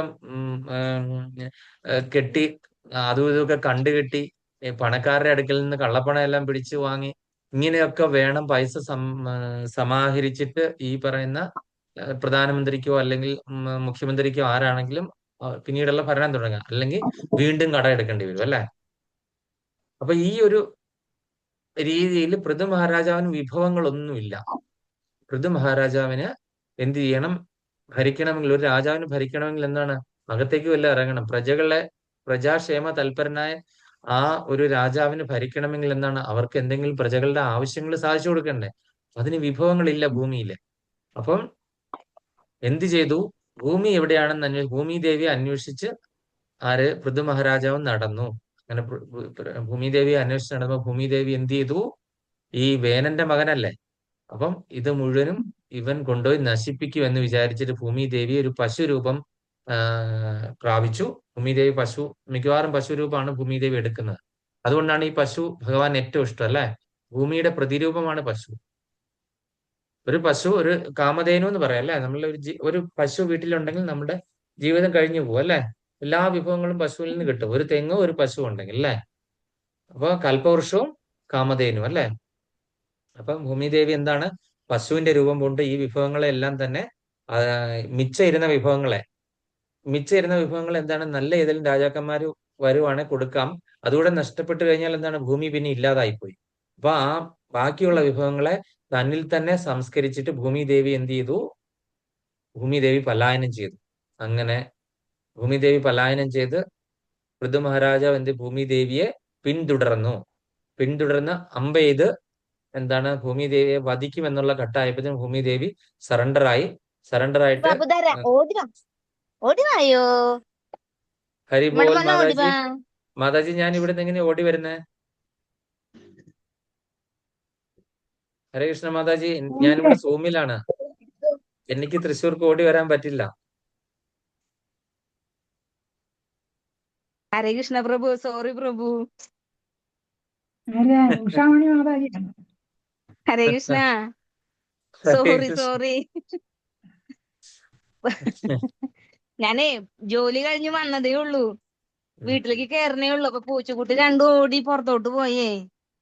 അപ്പൊ ഞാൻ അവരെ വിളിച്ചതാ പ്രഭു, സോറി, ഡിസ്റ്റർബ് ചെയ്തതിന് സോറി പ്രഭു. ഹരേ കൃഷ്ണ.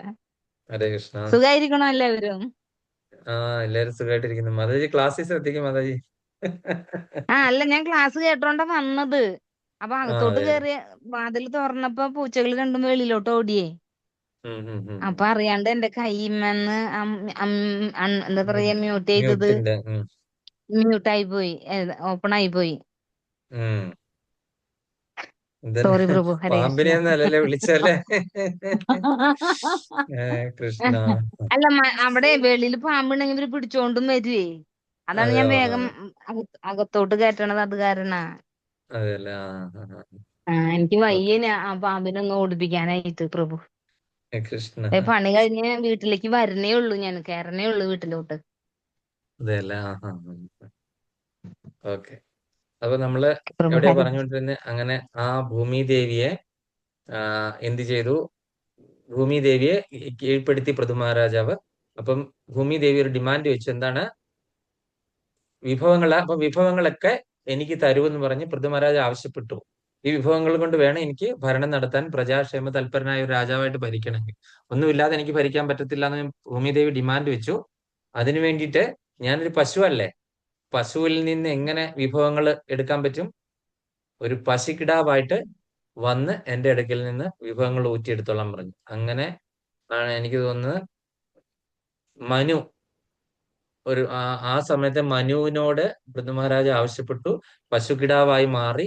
ആ മനുവിന്റെ പേര് സ്വയംഭൂ മനു ആണോ എന്ന് എനിക്കറിയില്ല. ആ മനു പശുക്കിടാവായി മാറി. അങ്ങനെ ഭൂമിദേവിയിൽ നിന്ന് ഈ വിഭവങ്ങളെല്ലാം വലിച്ചൂറ്റിയെടുത്തു. ഒരു കിടാവിന്റെ രൂപത്തിൽ നിന്ന് ഈ വിഭവങ്ങളെല്ലാം വീണ്ടെടുത്തു. അങ്ങനെ പൃഥു മഹാരാജ് സദ്ഭരണം നടത്തി. അപ്പൊ അങ്ങനെ അതുകൊണ്ടാണ് ഈ പൃഥു മഹാരാജാവിൽ കൂടി വിഭവങ്ങൾ വീണ്ടെടുത്തു. അതായത് ഈ സാധനങ്ങളെല്ലാം ഖനനം ചെയ്തെടുത്ത മാതിരിയല്ലേ, കറന്നെടുക്കുകയാണല്ലേ, അതൊരു യജ്ഞം പോലെ തന്നെയാണ് ചെയ്തത് അല്ലേ. അപ്പൊ ആ കറന്നെടുത്ത യജ്ഞത്തിൽ കൂടെ വിഭവങ്ങൾ മുഴുവൻ വീണ്ടെടുത്തത് കൊണ്ട് ഭൂമിയെ പൃഥ്വി എന്നുള്ള പേരിൽ അറിയപ്പെട്ടു. പൃഥു മഹാരാജാവിൽ കൂടി പുറത്തേക്ക് വന്നവൾ എന്നുള്ള അർത്ഥത്തിൽ പൃഥു മഹാരാജാവിന്റെ പുത്രി എന്നുള്ള രീതിയിൽ പൃഥ്വി എന്നുള്ള പേരിൽ അറിയപ്പെട്ടു. അങ്ങനെയാണ് ഭൂമി അന്ന് മുതൽ പൃഥ്വി എന്നുള്ള പേരിൽ അറിയപ്പെടാൻ കാരണം. അപ്പം ഇത്രയാണ് കഥ. പിന്നീട് അദ്ദേഹത്തിന്റെ വേറൊരു കഥ, അദ്ദേഹം അശ്വമേധ ഭൂമിയെല്ലാം ഫലഭൂയിഷ്ടമായി, എല്ലാ സദ്ഭരണമൊക്കെ നടന്നു. അങ്ങനെയാകുമ്പോ അദ്ദേഹത്തിന് അശ്വമേധം അനുഷ്ഠിക്കണം എന്ന് തോന്നി. അങ്ങനെ അശ്വമേധം അനുഷ്ഠിച്ചു കഴിഞ്ഞപ്പോഴാണ് ഇന്ദ്രൻ വന്ന് അത് തടസ്സപ്പെടുത്തുകയും ആകാശത്തെ മോഷ്ടിച്ചോണ്ട് പോവുകയും ഇന്ദ്രന്റെ മകൻ വന്ന് മോഷ്ടിച്ചുകൊണ്ട് പോവുകയും പൃഥു മഹാരാജന്റെ മകൻ അശ്വത്തെ അന്വേഷിച്ച് പുറകെ പോവുക, യുദ്ധമൊക്കെ ചെയ്തു. 99 എണ്ണം ചെയ്തു. ഇപ്പോഴത്തേനും ബ്രഹ്മദേവൻ വന്ന് പ്രത്യക്ഷപ്പെട്ടു പറഞ്ഞു, ഇവിടെ കൊണ്ട് സ്റ്റോപ്പ് ചെയ്തു. നീ ആർക്ക് വേണ്ടിയിട്ടാണോ ഈ യജ്ഞം, ആര് പ്ലീസ് ചെയ്യാൻ വേണ്ടിയിട്ടാണോ, അദ്ദേഹം ദേ ഇവിടെ നിന്റെ അടുത്തെത്തിയിരിക്കുന്നു. ഇനി നിനക്ക് യജ്ഞം ചെയ്യണോ, ഇന്ദ്രന്റെ പദവി തട്ടിയെടുക്കണോ എന്നൊക്കെ ചോദിച്ചു കഴിഞ്ഞപ്പോൾ പൃഥു മഹാരാജ് പറഞ്ഞു, ഇത് ഇന്ദ്രനെ അസൂയാലും ആക്കുമായിരുന്നുണ്ടെങ്കിൽ ഞാനിത് ഒരിക്കലും ചെയ്യില്ലായിരുന്നു എന്ന് പറഞ്ഞിട്ട് ഭഗവാന്റെ അടുക്കൽ പറഞ്ഞിട്ട് 99 അശ്വമേധയാകും. 100 എണ്ണം നടത്തിയാൽ ഇന്ദ്രന് തുല്യമാകും, ഇന്ദ്രന്റെ സ്ഥാനം പോകും. അപ്പൊ അതുകൊണ്ട് എന്താണ്, അപ്പൊ നമുക്കറിയാമല്ലോ ഈ പാർലമെന്റിലൊക്കെ വരുമ്പോഴത്തേനും ഇത്ര 2/3 ഭൂരിപക്ഷം എന്നൊക്കെ പറയല്ലേ. എന്ന് പറഞ്ഞതുപോലെ തന്നെ 100 എണ്ണം ചെയ്തു കഴിഞ്ഞാൽ ആ ഇന്ദ്രൻ പോയിട്ട് ഇദ്ദേഹം അടുത്ത ഇന്ദ്രനാകും. അതുകൊണ്ട് ഇന്ദ്രൻ അസൂയ കയറി. അപ്പൊ ഇന്ദ്രന്റെ അസൂയ ശമിപ്പിക്കുക എന്നുള്ളതല്ല എന്റെ അസൂയക്ക് വഴി ഉണ്ടാക്കുകയാണ്. അദ്ദേഹത്തിന് അങ്ങനെ ഉണ്ടായെന്നുണ്ടെങ്കിൽ ഞാൻ ഇത് ഒരെണ്ണം പോലും ചെയ്യില്ലായിരുന്നു, ഭഗവാൻ എന്നിൽ സംതൃപ്തനാണെന്ന് അറിയുമായിരുന്നെങ്കിൽ എന്ന് പറഞ്ഞ് ഭഗവാൻ ഒരുപാട് വരദാനമൊക്കെ കൊടുത്തിട്ട് യാത്രയായി. അപ്പൊ അങ്ങനെയാണ് പൃഥു മഹാരാജാവിന്റെ ആ ഒരു സ്റ്റോറി. അത് ഞാൻ വളരെ ചുരുക്കി പറഞ്ഞതാണ്. ഇതൊരു വലിയൊരു ചാപ്റ്ററാണ്. അതുപോലെ നമ്മൾ ഇതിൽ നിന്ന് പ്രധാനപ്പെട്ട മനസ്സിലാക്കേണ്ട കാര്യം, രാജാവ് ജനങ്ങളുടെ സേവകനാകണം, പ്രകൃതിയെ ഒരിക്കലും ചൂഷണം ചെയ്യരുത്, ധർമ്മപരമായ ഭരണമാണ് ദൈവാരാധന. ഈ 3 കാര്യങ്ങളാണ് ഇദ്ദേഹത്തിന്റെ ആ ഒരു ഇതിൽ കൂടെ നമ്മൾ മനസ്സിലാക്കുന്നത്. ഇത് ഡീറ്റെയിൽ ആയിട്ടുണ്ട്. ഇത് ഈ 25 അവതാരങ്ങളെ പറ്റി ജസ്റ്റ് ഒന്ന് പറഞ്ഞു പോകുന്നതേ ഉള്ളൂ സൂത ഗോസ്വാമി. അപ്പൊ ഇനി അടുത്ത് നമ്മള് 15ാമത്തെ ശ്ലോകം. രൂപം ജഹൃഹേ മാത്സ്യം ചാക്കു ഛേദതി സംപ്ലവേ നാവ്യാരോപ്യ മഹീ മയാമാപാൽ വൈവസ്വതം മനും. രൂപം ജഹൃഹേ മാത്സ്യം ചാക്ഷുഷാദതി സംപ്ലവേ നവ്യാരോപ്യ മഹീ മപാൽ വൈവസ്വതം മനും. ഹരേ കൃഷ്ണ. ഞാൻ അംബിക മാതാജി. ഓം നമോ ഭഗവതേ വാസുദേവായ. ശ്ലോകം 15. രൂപം സാ ജഹ്വേ മാസ്യം ചാക്ഷുഷോദതി സപ്ലവേ നാവ്യാരോപ്യ മഹിമയാം നപാൽ വൈവസ്വതം മനും. ഹരേ കൃഷ്ണ. സബിത മാതാജി. ഹരേ കൃഷ്ണ. രൂപം സ ജഗൃഹേ മത്സ്യം ചക്ഷുഷോദതി സംപ്ലേ നവി ആരോപ്യ മഹീമയ്യം അപത്വൈവ സ്വതന്മനും. ഹരേ കൃഷ്ണ. ഹരേ കൃഷ്ണ. പത്മ മാതാജി. ശ്രീകൃഷ്ണ രൂപം സ ജഘൃഷേ മാത്സ്യം ചക്ഷുഷോദധി സംപ്ലവേ നാവ്യാരോപ്യ മഹീമയ്യാമപാത് വൈവസ്വതം മനും. കൃഷ്ണ കൃഷ്ണകുമാരി മാതാജി. ഹരേ കൃഷ്ണ. രൂപം സജഗത്തെ മാത്സ്യം ചാക്ഷുഷോദധി സംപ്ലവേ ദവ്യാരോപ്യ മഹീമയ്യാം രാമ അപാൽ വൈവസ്വതാമനു ഹരേ കൃഷ്ണ. മഹീമയ്യാം അപാൽ വൈവസ്വത. ഹരേ കൃഷ്ണ. ശിലപ്രഭാതരുടെ പദാനുപത തർജ്ജമ. രൂപം സ അവൻ ജഗൃഹേ സ്വീകരിച്ചു, മത്സ്യമായി, ചക്ഷുഷ ഉദതി ജലം, സംപ്ലവേ വെള്ളപ്പൊക്കം, നാവി ചെറിയ കപ്പലിൽ, വഞ്ചിയിൽ, ആരോപ്യ പരിരക്ഷിച്ചു കൊണ്ടിരുന്നു, മഹി പൃഥ്വി, മ്യാം വിലയിച്ചു, അപാൽ സംരക്ഷിച്ചു, വൈവസ്വത മനു മാനവപിതാവ് മനു. വിവർത്തന ഭാവാർത്ഥം divine grace A C Bhaktivedanta സ്വാമി ശ്രീലപ്രഭാത്. ജയ ശ്രീലപ്രഭാത്. ചാക്ഷുഷ മനുവിന്റെ കാലഘട്ടത്തിന് ശേഷമുള്ള സമ്പൂർണ്ണ പ്രളയത്തിൽ സമഗ്ര ലോകവും ജലത്തിൽ ആഴ്ത്തപ്പെട്ടപ്പോൾ ഭഗവാൻ മത്സ്യാവതാരം സ്വീകരിക്കുകയും വൈവസ്വത മനുവിനെ ഒരു വഞ്ചിയിലാക്കി ജലപ്പരപ്പിൽ തന്നെ പരിരക്ഷിക്കുകയും ചെയ്തു. അപ്പൊ നമ്മൾ കേട്ടിട്ടുണ്ട്, നമ്മളിപ്പോ ജീവിക്കുന്നത് 7ാമത്തെ മനുവായ വൈവസ്വത മനുവിന്റെ കാലഘട്ടത്തിലാണെന്ന് മനസ്സിലാവുന്നുണ്ട്. ഈ മന്വന്തരങ്ങളൊക്കെ കഴിയുമ്പോഴും ഇടയ്ക്കിടയ്ക്ക് ചെറിയ ചെറിയ പ്രളയങ്ങളൊക്കെ ഉണ്ടാകുന്നുണ്ട് അല്ലെ. ബ്രഹ്മദേവന്റെ ആയുസ് 100 വർഷം തികയുമ്പോഴാണ് മഹാപ്രളയം ഉണ്ടാകുന്നത്. അതിനു മുൻപേ ഓരോ ബ്രഹ്മദേവന്റെ ദിവസങ്ങളിലും ചെറിയ ചെറിയ ഓരോ പ്രളയങ്ങളും ഉണ്ടാകുന്നുണ്ട് അല്ലെ. അപ്പൊ ഇത് നമ്മൾ പറയാൻ പോകുന്ന മാത്സ്യം എന്ന് പറഞ്ഞപ്പോൾ തന്നെ നിങ്ങൾക്ക് എല്ലാം മനസ്സിലായി കാണും മത്സ്യാവതാരത്തെ പറ്റിയാണെന്ന് അല്ലെ. മത്സ്യാവതാരം എത്ര പ്രാവശ്യം ഉണ്ടായിട്ടുണ്ട്? ആർക്കാ പറയാൻ പറ്റുന്നത്?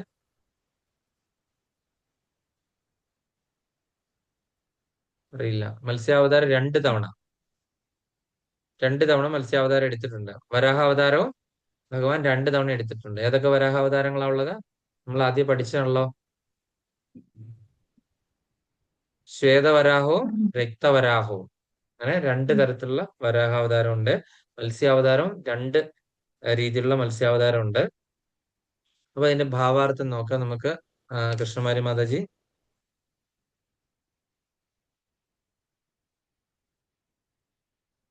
ഹരേ കൃഷ്ണ.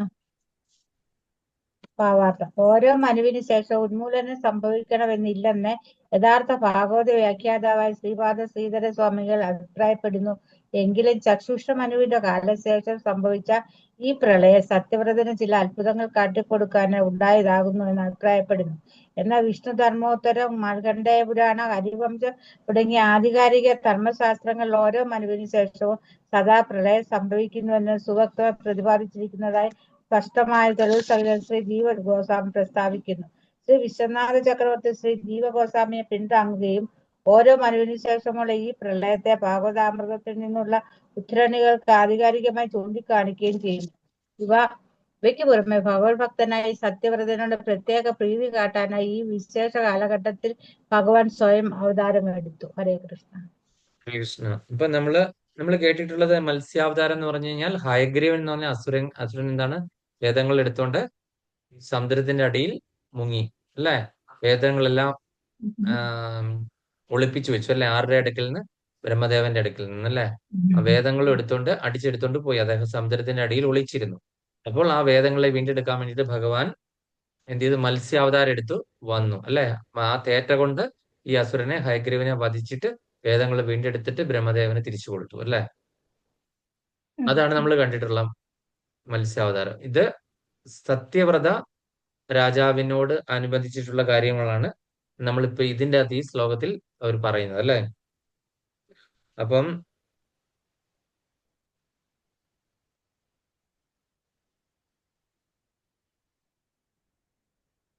മത്സ്യമാണോ പ്രഭു വീണ്ടെടുത്തത്? മത്സ്യാവതാരം മത്സ്യത്തിന്റെ തേറ്റയില് കൊണ്ട് അതിനെ ആസുരനെ വധിച്ചിട്ട് വേദങ്ങൾ വീണ്ടെടുത്തോണ്ട് പോയി. അതുപോലെ തന്നെ സത്യവ്രത രാജാവ് അല്ലെങ്കിൽ അടുക്കൽ പ്രത്യക്ഷപ്പെട്ടു ഈ മത്സ്യാവതാരം. അതായത് അദ്ദേഹം ഇങ്ങനെ പോയി എന്താണ് തർപ്പണം ചെയ്തുകൊണ്ടിരുന്ന കഴിഞ്ഞപ്പോൾ ഒരു ചെറിയ മത്സ്യം കയ്യിൽ വന്നു. നിങ്ങൾ ഈ കഥ കേട്ടിട്ടുണ്ടായിരിക്കും അല്ലെ? സത്യവ്രത രാജാവ് അദ്ദേഹത്തിനെ മനു എന്ന പേരിലും അറിയപ്പെടുന്നുണ്ട്, സത്യവ്രത രാജാവ്. അപ്പൊ ഒരു പ്രത്യക്ഷപ്പെട്ടു. ആ മത്സ്യം ദിവസേന വളർന്ന് ആദ്യം ഒരു കിണറ്റിലിട്ടു. കിണറ്റിൽ അതിന് വളർന്നപ്പോൾ അതിൽ ഉൾക്കൊള്ളാൻ പറ്റാതായി കഴിഞ്ഞപ്പോൾ എന്ത് ചെയ്തു? ഒരു കുളത്തിലിട്ടു. കുളത്തിൽ ഇട്ട് കഴിഞ്ഞപ്പോൾ അവിടെയും വലുത്, കുളത്തിന്റെ വലിപ്പത്തിനേക്കാളും വലിപ്പം വെച്ച് കഴിഞ്ഞപ്പോൾ എന്ത് ചെയ്തു? അത് നദിയിലിട്ടു. നദിയിൽ കൊള്ളാതായി കഴിഞ്ഞപ്പോൾ സമുദ്രത്തിൽ കൊണ്ടിട്ടു. അപ്പൊ അവസാനം തന്നെ ഭഗവാൻ സത്യവ്രത മഹാരാജാവിന് തന്റെ രൂപം വെളിപ്പെടുത്തി. അപ്പം അദ്ദേഹം എന്ത് പറയുന്നു? മഹാപ്രളയം വരാൻ പോവുകയാണ്, അതുകൊണ്ട് ഒരു കപ്പൽ നിർമ്മിക്കാനായിട്ട് സത്യവ്രത രാജാവിനോട് ആവശ്യപ്പെട്ടു.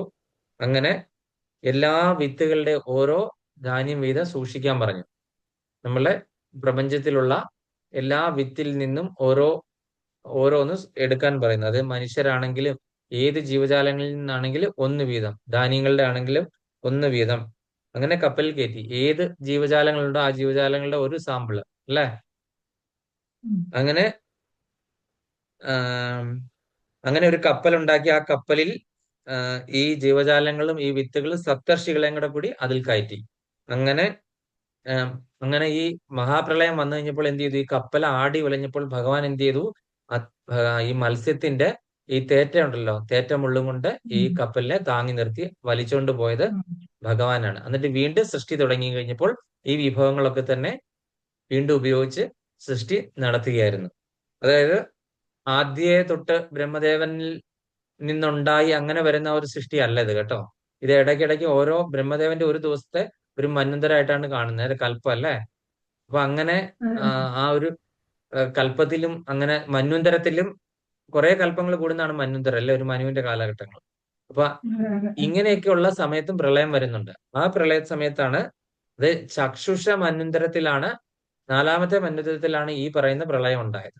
അപ്പോഴാണ് ഈ സത്യവ്രത രാജാവ്, അപ്പൊ 7ാമത്തെ മനുവാണ് ഈ പറയുന്ന സത്യവ്രത വൈവസ്വത മനു ആകാനായിട്ട് യോഗ്യനായിട്ടുള്ള ആളാണ് ഈ സത്യവ്രത രാജാവ്.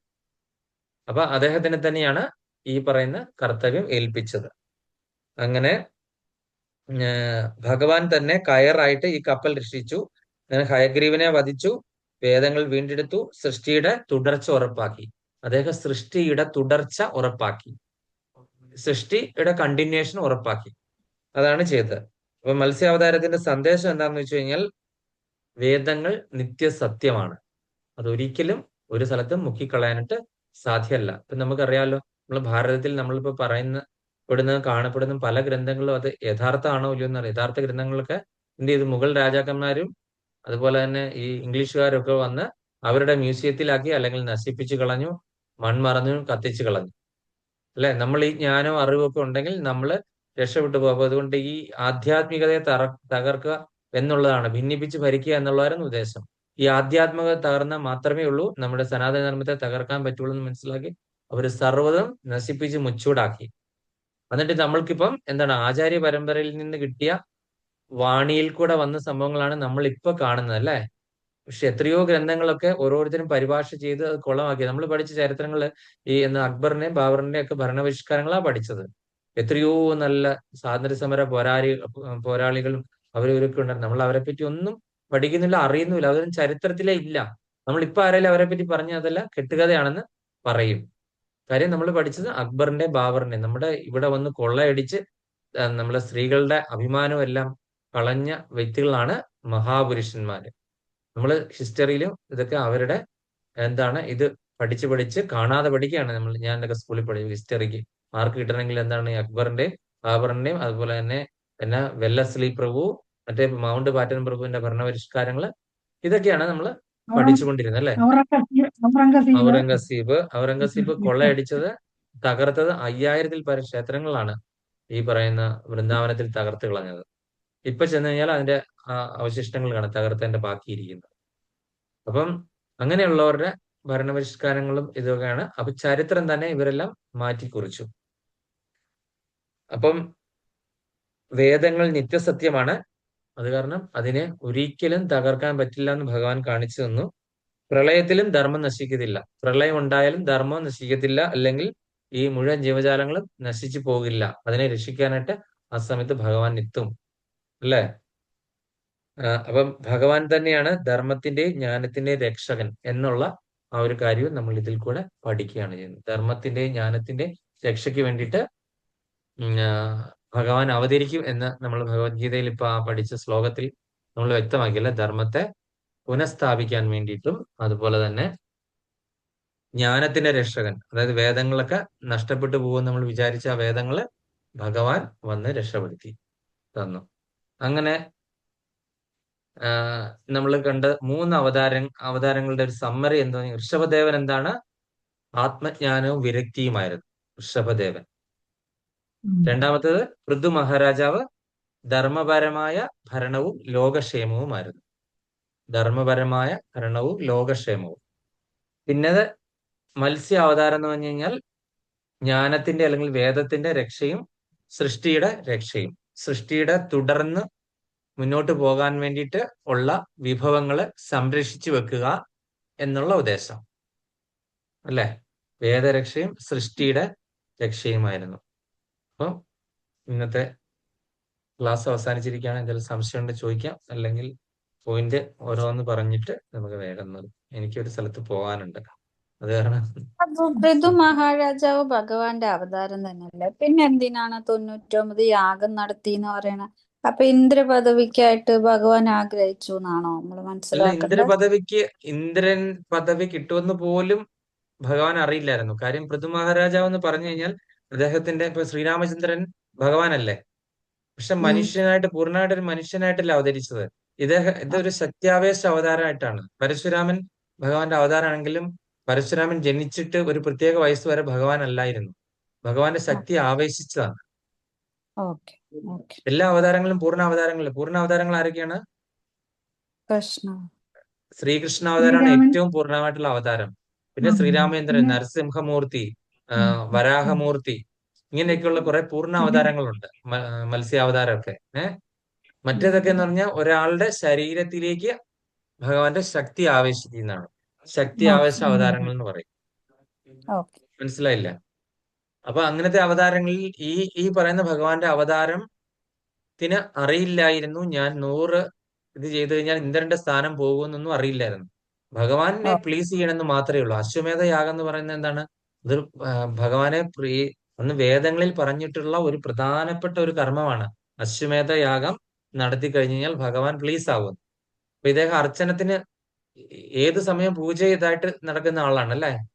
അക്രൂരൻ എപ്പോഴും വന്ദനമായിട്ട് നടക്കുന്ന ആള്. ഇദ്ദേഹം എപ്പോഴും എന്താണ്? പൂജയും ആരതിയും ഹോമവും യജ്ഞവും യാഗവും നടത്തി നടക്കുക. അപ്പൊ അങ്ങനെ അശ്വമേധയാഗമാണ് വേദങ്ങളിൽ പറഞ്ഞിട്ടുള്ളത് ഭഗവാനെ പ്ലീസ് ചെയ്യാൻ ഏറ്റവും പറ്റിയ ഒരു മാർഗമായിട്ട്. അപ്പൊ അന്നത്തെ കാലത്ത് എന്താണ്? ത്രേതായുഗത്തിലും സത്യയുഗത്തിലൊക്കെ എന്തായിരുന്നു? സത്യയുഗത്തിൽ മെഡിറ്റേഷൻ ആയിരുന്നു. ത്രേതായുഗത്തിലൊക്കെ എന്താണ്? ഇതായിരുന്നു, എന്താണ്? യജ്ഞവും യാഗവും ഒക്കെ ആയിരുന്നു. അപ്പൊ അതിൽ ഒരു കാര്യം അദ്ദേഹം ചെയ്തു ഭഗവാനെ പ്ലീസ് ചെയ്യാനായിട്ട്. അന്ന് നിലവിലിരുന്ന ഒരു കാര്യം എന്ന് പറഞ്ഞു കഴിഞ്ഞാൽ യാഗയജ്ഞമായിരുന്നു. മനസ്സിലായില്ലേ? അപ്പൊ അദ്ദേഹം ഇത് അനുഷ്ഠിച്ചു. അദ്ദേഹം ഒരിക്കലും ഇന്ദ്രപദവി ആഗ്രഹിച്ചിട്ടല്ല അത് ചെയ്തത്. അറിയത്തുമില്ലായിരുന്നു അദ്ദേഹത്തിന്. ഇന്ദ്രന് പക്ഷെ പേടിയായി പോയി. അതുകൊണ്ടാണ് ഇന്ദ്രൻ വന്നതിനെ തടസ്സപ്പെടുത്തിയത്. പ്രഭു പറയട്ടെ പ്രഭു ഒരു ഇത് പറയാം. നാഭി രാജാവിന്റെയും മേരുദേവിയുടെയും പുത്രനായി 8ാമത്തെ അവതാരമായിട്ട് ഋഷഭദേവൻ ജനിച്ചു. അദ്ദേഹം പരിപൂർണ പാത അദ്ദേഹം ദൃശ്യമാക്കി. വർണ്ണാശ്രമ ധർമ്മങ്ങളും അതില് പുരുഷാർത്ഥം ഒക്കെ അദ്ദേഹത്തിന് പൂർണ്ണമായിട്ടും കിട്ടി. പൂർണ്ണ ഇന്ദ്രിയ നിയന്ത്രണം സാധ്യമാക്കിയ ആളായിരുന്നു അദ്ദേഹം. അദ്ദേഹത്തിന് പരമഹംസ പദവിയിൽ എത്തിയിട്ടുണ്ട് അദ്ദേഹം. പരമഹംസ പദവി ഇതിന്റെയൊക്കെ ഉയർന്നാണ്. നമ്മളൊക്കെ എന്താണ്? പരിവ്രാജക ലെവലിലാണ് ഇസ്കോണിൽ ദീക്ഷയൊക്കെ എടുത്ത്, അല്ലെങ്കിൽ ഒരു മഹാരാജ എന്നുള്ള പദവിയൊക്കെ വരുമ്പോ പരിവ്രാജകാചാര്യ എന്നുള്ള പദവി വരെ എത്തുന്നുള്ളൂ. പരമഹംസ എത്തില്ല, അല്ലേ? അടുത്തത് ആരെങ്കിലും വേറെ ആരെങ്കിലും ഉണ്ടോ? ഹരേ കൃഷ്ണ പ്രഭു, പ്രണാം. ഹരേ കൃഷ്ണ മാതാജി. ശ്രീരാമ എന്താ എന്താ പറയാ? മാതാജി ചോദിക്കോ, എന്താണ് അതെ, ശ്രീരാമ അല്ല പരമഹംസര് ഇപ്പൊ പറഞ്ഞ എന്താ പറഞ്ഞാല് പ്രഭു, അയ്യോ ഞാൻ പെട്ടെന്ന് പരമഹംസ മറന്നുപോയി. പരമഹംസ അപ്പൊ ശ്രീരാമ പരമഹംസ ആയിരുന്നല്ല. അത് ശ്രീരാമകൃഷ്ണ പരമഹംസൻ. അതൊരു ആ മനുഷ്യനല്ലേ, ഭഗവാനല്ലല്ലോ. ആ ഒരു ആചാര്യൻ, ആ വെസ്റ്റ് ബംഗാളിലുള്ള നമ്മുടെ വിവേകാനന്ദ ഉം, സ്വാമികളുടെ ഗുരുവായിരുന്നു ശ്രീരാമകൃഷ്ണ ആ പരമഹംസൻ. ആ ആ അദ്ദേഹവും ഈ പരമഹംസ പദവിയിൽ എത്തിച്ചേർന്നുകൊണ്ടാണ് പരമഹംസൻ എന്ന് പറയുന്നത്. അത് നമ്മളിപ്പം ആ കലിയുഗത്തില് നമ്മൾ എടുക്കുമ്പം മാതാജി പരമഹംസൻ ആ എന്നൊക്കെ പറഞ്ഞു കഴിഞ്ഞാൽ എത്ര പേർക്കാകാൻ പറ്റും? നമുക്ക് ശ്രീല പ്രഭുപാദർക്ക് പരമഹംസ നമ്മൾക്ക് വേണമെങ്കിൽ ശിഷ്യന്മാരായി നമുക്ക് കൊടുക്കാൻ പറ്റും. പക്ഷെ അദ്ദേഹവും കുടുംബവും അതുപോലെ തന്നെ അദ്ദേഹത്തിന് 6 മക്കളൊക്കെ ഉള്ള ആളല്ലായിരുന്നു. ആ 6 ആ മക്കളൊക്കെ ഉള്ള ആളായിരുന്നു അല്ലെ. ആ അപ്പൊ നമ്മളെ ഇതിൽ നോക്കുമ്പോൾ അദ്ദേഹം പരമഹംസനാണെങ്കിലും ചിലപ്പോ അങ്ങനെ ഇദ്ദേഹം ഒരു പദവി ആഗ്രഹിച്ചിട്ടില്ലായിരിക്കും. അദ്ദേഹം ആ ഒരു പേരിൽ അറിയപ്പെടാനും ആഗ്രഹിച്ചിട്ടില്ല. കാര്യം ഉയർന്ന വൈഷ്ണവർ എങ്ങനെ എപ്പോഴും ചെയ്യുന്നത്, ഞാൻ അതിന് യോഗ്യനായിട്ടില്ല, ഞാൻ ഇപ്പോഴും ഒരുപാട് ഫോളൻ സോൾ ആണെന്നേ പറയുള്ളൂ. ഞാൻ ഒരിക്കലും ആ പദവിയിൽ എത്തിയ ആളാണെങ്കിൽ പോലും ഞാൻ ഇവിടെ ഉള്ള ആളാണെന്ന് പറയില്ല, സമ്മതിക്കത്തില്ല ഒരിക്കലും. നല്ല വൈഷ്ണവർ അങ്ങനെയാണ്. ആ ആ ചെറുതായിട്ട് എനിക്ക് എന്തെങ്കിലും ഒരു കാര്യം ആ അറിയാവുന്ന പോലും ഇത് അവർ സമ്മതിക്കത്തില്ല. ആ എളിമ അങ്ങനെയാണ്. അല്ലാതെ വെറുതെ കുറച്ചു പേരുടെ മുന്നിൽ പല്ലിളിച്ചിട്ട് എളിമ ഇങ്ങനെ ദണ്ഡവത്ത് കാണുന്നവരെല്ലാം അടിക്കുമ്പോൾ വൈഷ്ണവരാകില്ല, ഈ പരമഹംസ പദവിയിൽ എത്തുകയില്ല. ഹൃദയം കൊണ്ട് ആ ഒരു ലെവലിൽ എത്തണം. ആ അങ്ങനെയാകുമ്പോൾ ആ ആരും പ്രഖ്യാപിക്കേണ്ട ആവശ്യമില്ല, അവര് പരമഹംസനിലായിരിക്കും ഹൃദയം കൊണ്ട് ആ ഒരു ലെവലിലേക്ക് എത്തിക്കഴിഞ്ഞാൽ. ശ്രീരാമകൃഷ്ണ ആ ആ പരമഹംസൻ ഈ പറയുന്ന നമ്മൾ ശ്രീലപ്രഭാതർ ഒരിക്കലും അംഗീകരിക്കത്തില്ല അദ്ദേഹത്തെ, വിവേകാനന്ദനെയും ശ്രീരാമകൃഷ്ണ പരമഹംസനെയും. കാര്യം അവർ മായാവാദികളായിരുന്നു, ദ്വൈതം ഫോളോ ആ ചെയ്തുകൊണ്ടിരുന്നത്. അതുകൊണ്ട് ആര് അവരെ ഈ നിശ്ചിതമായിട്ട് ശ്രീരാമ പരമഹംസനാ? അതെ അതെ. അതുകൊണ്ട് ശ്രീലപ്രഭാതർ ഒരിക്കലും അംഗീകരിച്ചില്ല, വളരെയധികം നിശ്ചിതമായിട്ട് വിമർശിച്ചിട്ടുണ്ട്. അമേരിക്കയിലൊക്കെ പോയിട്ട് വിവേകാനന്ദ സ്വാമികൾക്ക് കാര്യം ആ നമ്മളൊക്കെ കേട്ടിട്ടുണ്ടല്ലോ, അമേരിക്കയിലൊക്കെ പോയി ആൾക്കാരെ നമ്മുടെ ഹിന്ദു ധർമ്മത്തിന്റെ സനാതന ധർമ്മം പ്രചരിപ്പിച്ചു. ആദ്യമായിട്ട് അവിടെ ഒരു സന്യാസി ഇംഗ്ലീഷ് സംസാരിച്ചു. My brothers and sisters of America എന്നൊക്കെ പറഞ്ഞ് എല്ലാവരുടെയും ഭയങ്കര കൈയ്യടിയൊക്കെ നേടിക്കൊണ്ട് പോയി.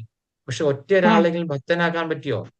നമ്മളുടെ ഈ അതില്ല. ജ്ഞാനത്തെ പറ്റിയും ഇതിനെപ്പറ്റിയൊക്കെ അവരാദ്യമായിട്ട് മനസ്സിലാക്കി എന്നുള്ള ഒരു കാര്യം വളരെ ശരിയാണ്. അദ്ദേഹം ആ തപസ്സിരുന്നു, അങ്ങനെ അവിടെ സമാധിയായി പോയി, മറ്റേ കന്യാകുമാരി പോയി വിവേകാനന്ദ പാറയില് ഒക്കെ ചെയ്തു.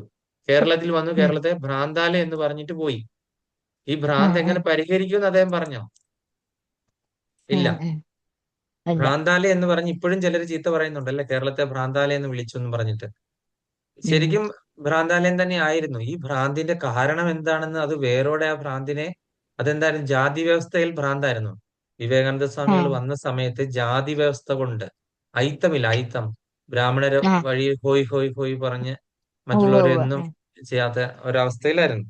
അപ്പൊ ആ അതുകൊണ്ട് ആണ് അദ്ദേഹം കേരളത്തെ ഭ്രാന്താലയം എന്ന് ഇവിടെ നിന്ന് ഓടുക. ചൈതന്യ മഹാപ്രഭു ഇവിടെ വന്നിട്ട് തിരുവനന്തപുരത്ത് നിന്ന് അദ്ദേഹത്തെ ഓടിച്ചില്ലേ ആൾക്കാർ, ബ്രാഹ്മണരെല്ലാരും കൂടെ കൂടി.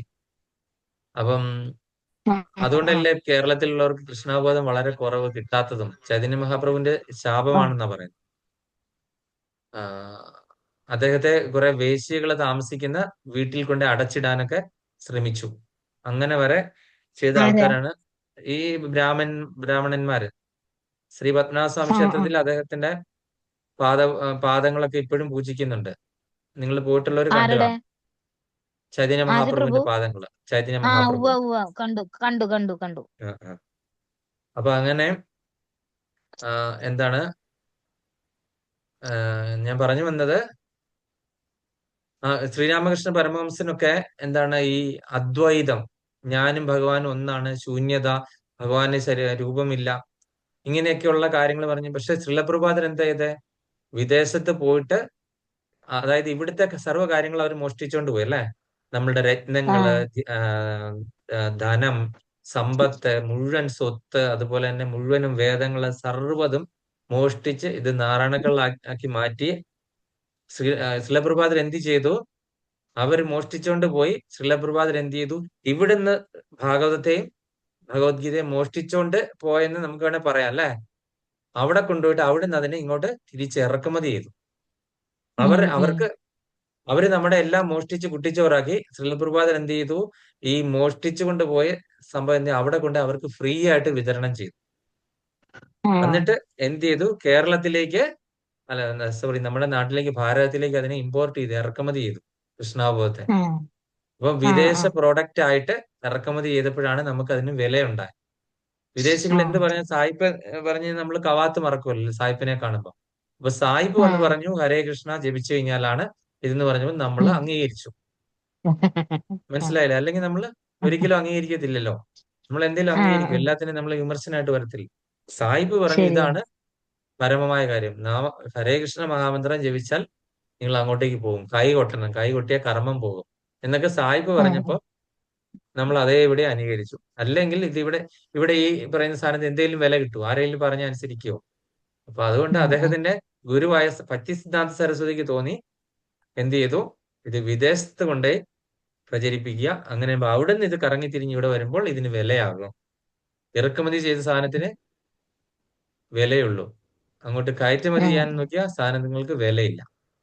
മനസ്സിലായല്ലേ? ഉം, ഉം, ഉം, ഉം. അപ്പൊ അവിടെ കൊണ്ടുപോയി പിന്നെ ഇത് ഫ്രീ ആയിട്ട് കൊടുത്തു. അവിടുന്ന് എന്താണ് പൈസക്ക് ഇങ്ങോട്ടേക്ക് ഇറക്കുമതി ചെയ്തു. അല്ലേ? ഉം. പിന്നെ പ്രഭു, ഉം. ഞാന് ഈ ക്രിസ്ത്യാനികളുടെ കഥയിൽ കേട്ടിട്ടുണ്ട് നോഹയുടെ പേടകം. ഉം. അപ്പൊ നമ്മൾക്ക് അത് ഉണ്ട് എന്നുള്ളത് ഞാൻ ഇപ്പോഴാ അറിയണ. അവര് ക്രിസ്ത്യാനികളും ഇങ്ങനെ എല്ലാ ജീവികളും വെള്ളപ്പൊക്കത്തിന്റെ സമയത്ത് എല്ലാ ജീവികളും ഓരോ ജീവികളെ ഉം. പിടിച്ച് കപ്പലിന് ഇട്ടിട്ട് നോഹയില്ലേ നോഹ, ഉം. ഉം. ആ ആ ആ എന്തെന്നാ പറയാ പുള്ളീനെ, ഏ അല്ല എന്താ പറയാ, പ്രഭുവിനോട് നോഹയുടെ ചോദിക്കുക. പേടകം എന്ന് പറയും. അതെ, പ്രഭു ഞാൻ ക്രിസ്ത്യാനികളുടെ അറിയുന്നത് ഇത്. കാര്യത്തില് ക്രിസ്ത്യാനികളുടെ ഒരു 3 കാര്യം നമ്മളുടെ ഇതിനോട് മാച്ചാൻ. മനുഷ്യ നീ മണ്ണാകുന്നു, മണ്ണിലേക്ക് പോകുന്നു. അത് ശരിയല്ലേ? നമ്മൾ ഭഗവത്ഗീത പഠിക്കുമ്പോഴത്തേക്ക് നമുക്ക് അറിയത്തില്ലേ? നമ്മളുടെ ആ ശരീരം പ്രകൃതിയിൽ നിന്ന് കിട്ടിയാണ്, പ്രകൃതിയിലേക്ക് പോകുന്നു. ആ ഒരു വചനം ആ പൂർണ്ണമായിട്ട് ശരിയാണ്. ഭഗവത്ഗീതയിൽ നിന്ന് നമുക്ക് കോപ്പി അടിച്ചാണെന്നോ വേണമെങ്കിൽ നമുക്ക് പറയാം. പിന്നെ അടുത്ത് ഉം, എന്താണ്? ഉം. ആദിയിൽ വചനം ഉണ്ടായി. അപ്പൊ ആ ആ ആദിയിൽ വചനം ഉണ്ടായി, ശബ്ദമാണ് ഉണ്ടായത്. ഏതാണ് ശബ്ദം ഉണ്ടായത്? ഓങ്കാരം. ആ, ഉം. എന്താ മാതാജി കമ്പോസിഷൻ. ആദി ഞാൻ അഭിയ മാതാജി. മക- ആദിയിലെ വചനം എന്താണ്? സബിത ഓങ്കാരം. മാതാജി. താപ്പ. കൃഷ്ണകുമാരി മാതാജിക്ക് 100 മാർക്ക്. അപ്പൊ ഓക്കെ. താപ്പ. ആരാണ് പറഞ്ഞത്? ബ്രഹ്മദേവൻ. അപ്പൊ അവരുടെ വചനം നമ്മൾ ഈ പള്ളിയുടെ ഒക്കെ മതിൽ എഴുതി കാണുന്നുണ്ടല്ലേ? ആദിയിൽ വചനമുണ്ടായി. അപ്പൊ ആ വചനം ആ തപ. ഇനി അടുത്തത് ആ മാതാജി പറഞ്ഞ നോഹയുടെ പേടകം. അത് ഇവിടെ ആ സത്യവ്രത മഹാരാജാവ് എന്ത് ചെയ്തു? ഈ തോണിയില് ഈ വിഭവങ്ങളെല്ലാം സമാഹരിച്ച് പ്രളയത്തിന് ശേഷം ജീവജാലങ്ങളെ തുടർന്ന് പോകണ്ടേ ജീവൻ, അതിനു വേണ്ടിയിട്ട് ആ എല്ലാ വിത്തും ധാന്യങ്ങളും എല്ലാം ഓരോ ഐറ്റത്തിൽ നിന്ന് ഓരോന്നോരോന്ന് ശേഖരിപ്പിച്ചിട്ട് എന്നിട്ടാണ് ഈ പ്രളയത്തിൽ നിന്ന് രക്ഷപ്പെടുത്താൻ വേണ്ടി ഈ രാജാവിനെയും അതുപോലെ തന്നെ എല്ലാ വിഭാഗത്തിൽ നിന്ന് ഓരോരോ ഐറ്റങ്ങളെ ഇവിടെ ഈ കപ്പലിൽ ഇപ്പൊ പ്രളയത്തിൽ താന്നു പോകാതിരിക്കാണ്ട് മത്സ്യം വന്നിട്ട് എന്ത് ചെയ്തു? മത്സ്യത്തിന് തേറ്റമേലിൽ കയറ് കെട്ടി ഉടക്കി കൊടുത്തു. അങ്ങനെയാണ് ആ ആ. അത് മുങ്ങി താഴാതെ സംരക്ഷിച്ചത്.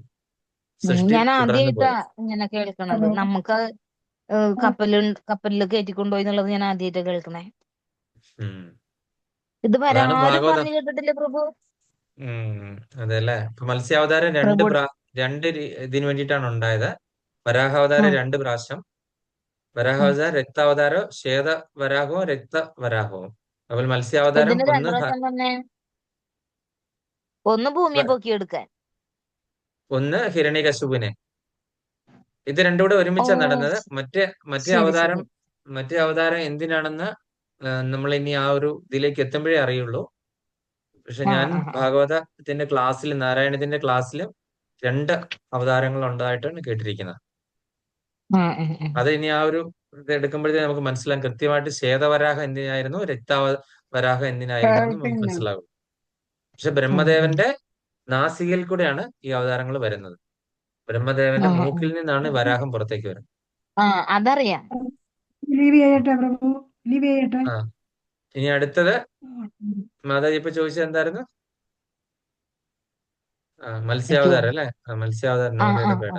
മത്സ്യാവതാരം 2, ആ ഒന്ന് ഹയഗ്രീവനെ കൊന്ന് വേദങ്ങൾ വീണ്ടെടുക്കാനും, മറ്റേത് ആ. എന്തായിരുന്നു? ഈ കപ്പല്. പറഞ്ഞ സത്യവ്രത മഹാരാജൻ പ്രളയത്തിൽ നിന്ന് അതിജീവിക്കാൻ വേണ്ടിയിട്ട് സത്യവ്രത ആ മഹാരാജാവിന്റെ കൂടെ ഈ തോണിയെ അതിനുള്ളിലെ ആൾക്കാരെ രക്ഷപ്പെടുത്തി ഭഗവാൻ എന്ത് ചെയ്തു? നിലനിർത്തി. ഈ ഉം. ജീവൻ നിലനിർത്തി പ്രപഞ്ചത്തിൽ തുടർന്ന് ആ, പ്രളയത്തിന് ആ, ശേഷം. ആ. ഹരേ കൃഷ്ണ. ഹരേ അപ്പൊ കൃഷ്ണ നമുക്ക് പ്രഭു, പ്രണാം പ്രഭു. ഹരേ കൃഷ്ണ. വാഞ്ചാകൽപതരൂപശ്ച കൃപാസിന്ധുഭ്യവച പദാന പാവനേഭ്യോ ഭഗവാൻ വൈഷ്ണവേഭ്യോ പാവനഭ്യോ നന്ദകോടി വൈഷ്ണവേഭ്യോ നമോ വൈഷ്ണവാന്തി നമഃ. കീ ജയ. ജയ.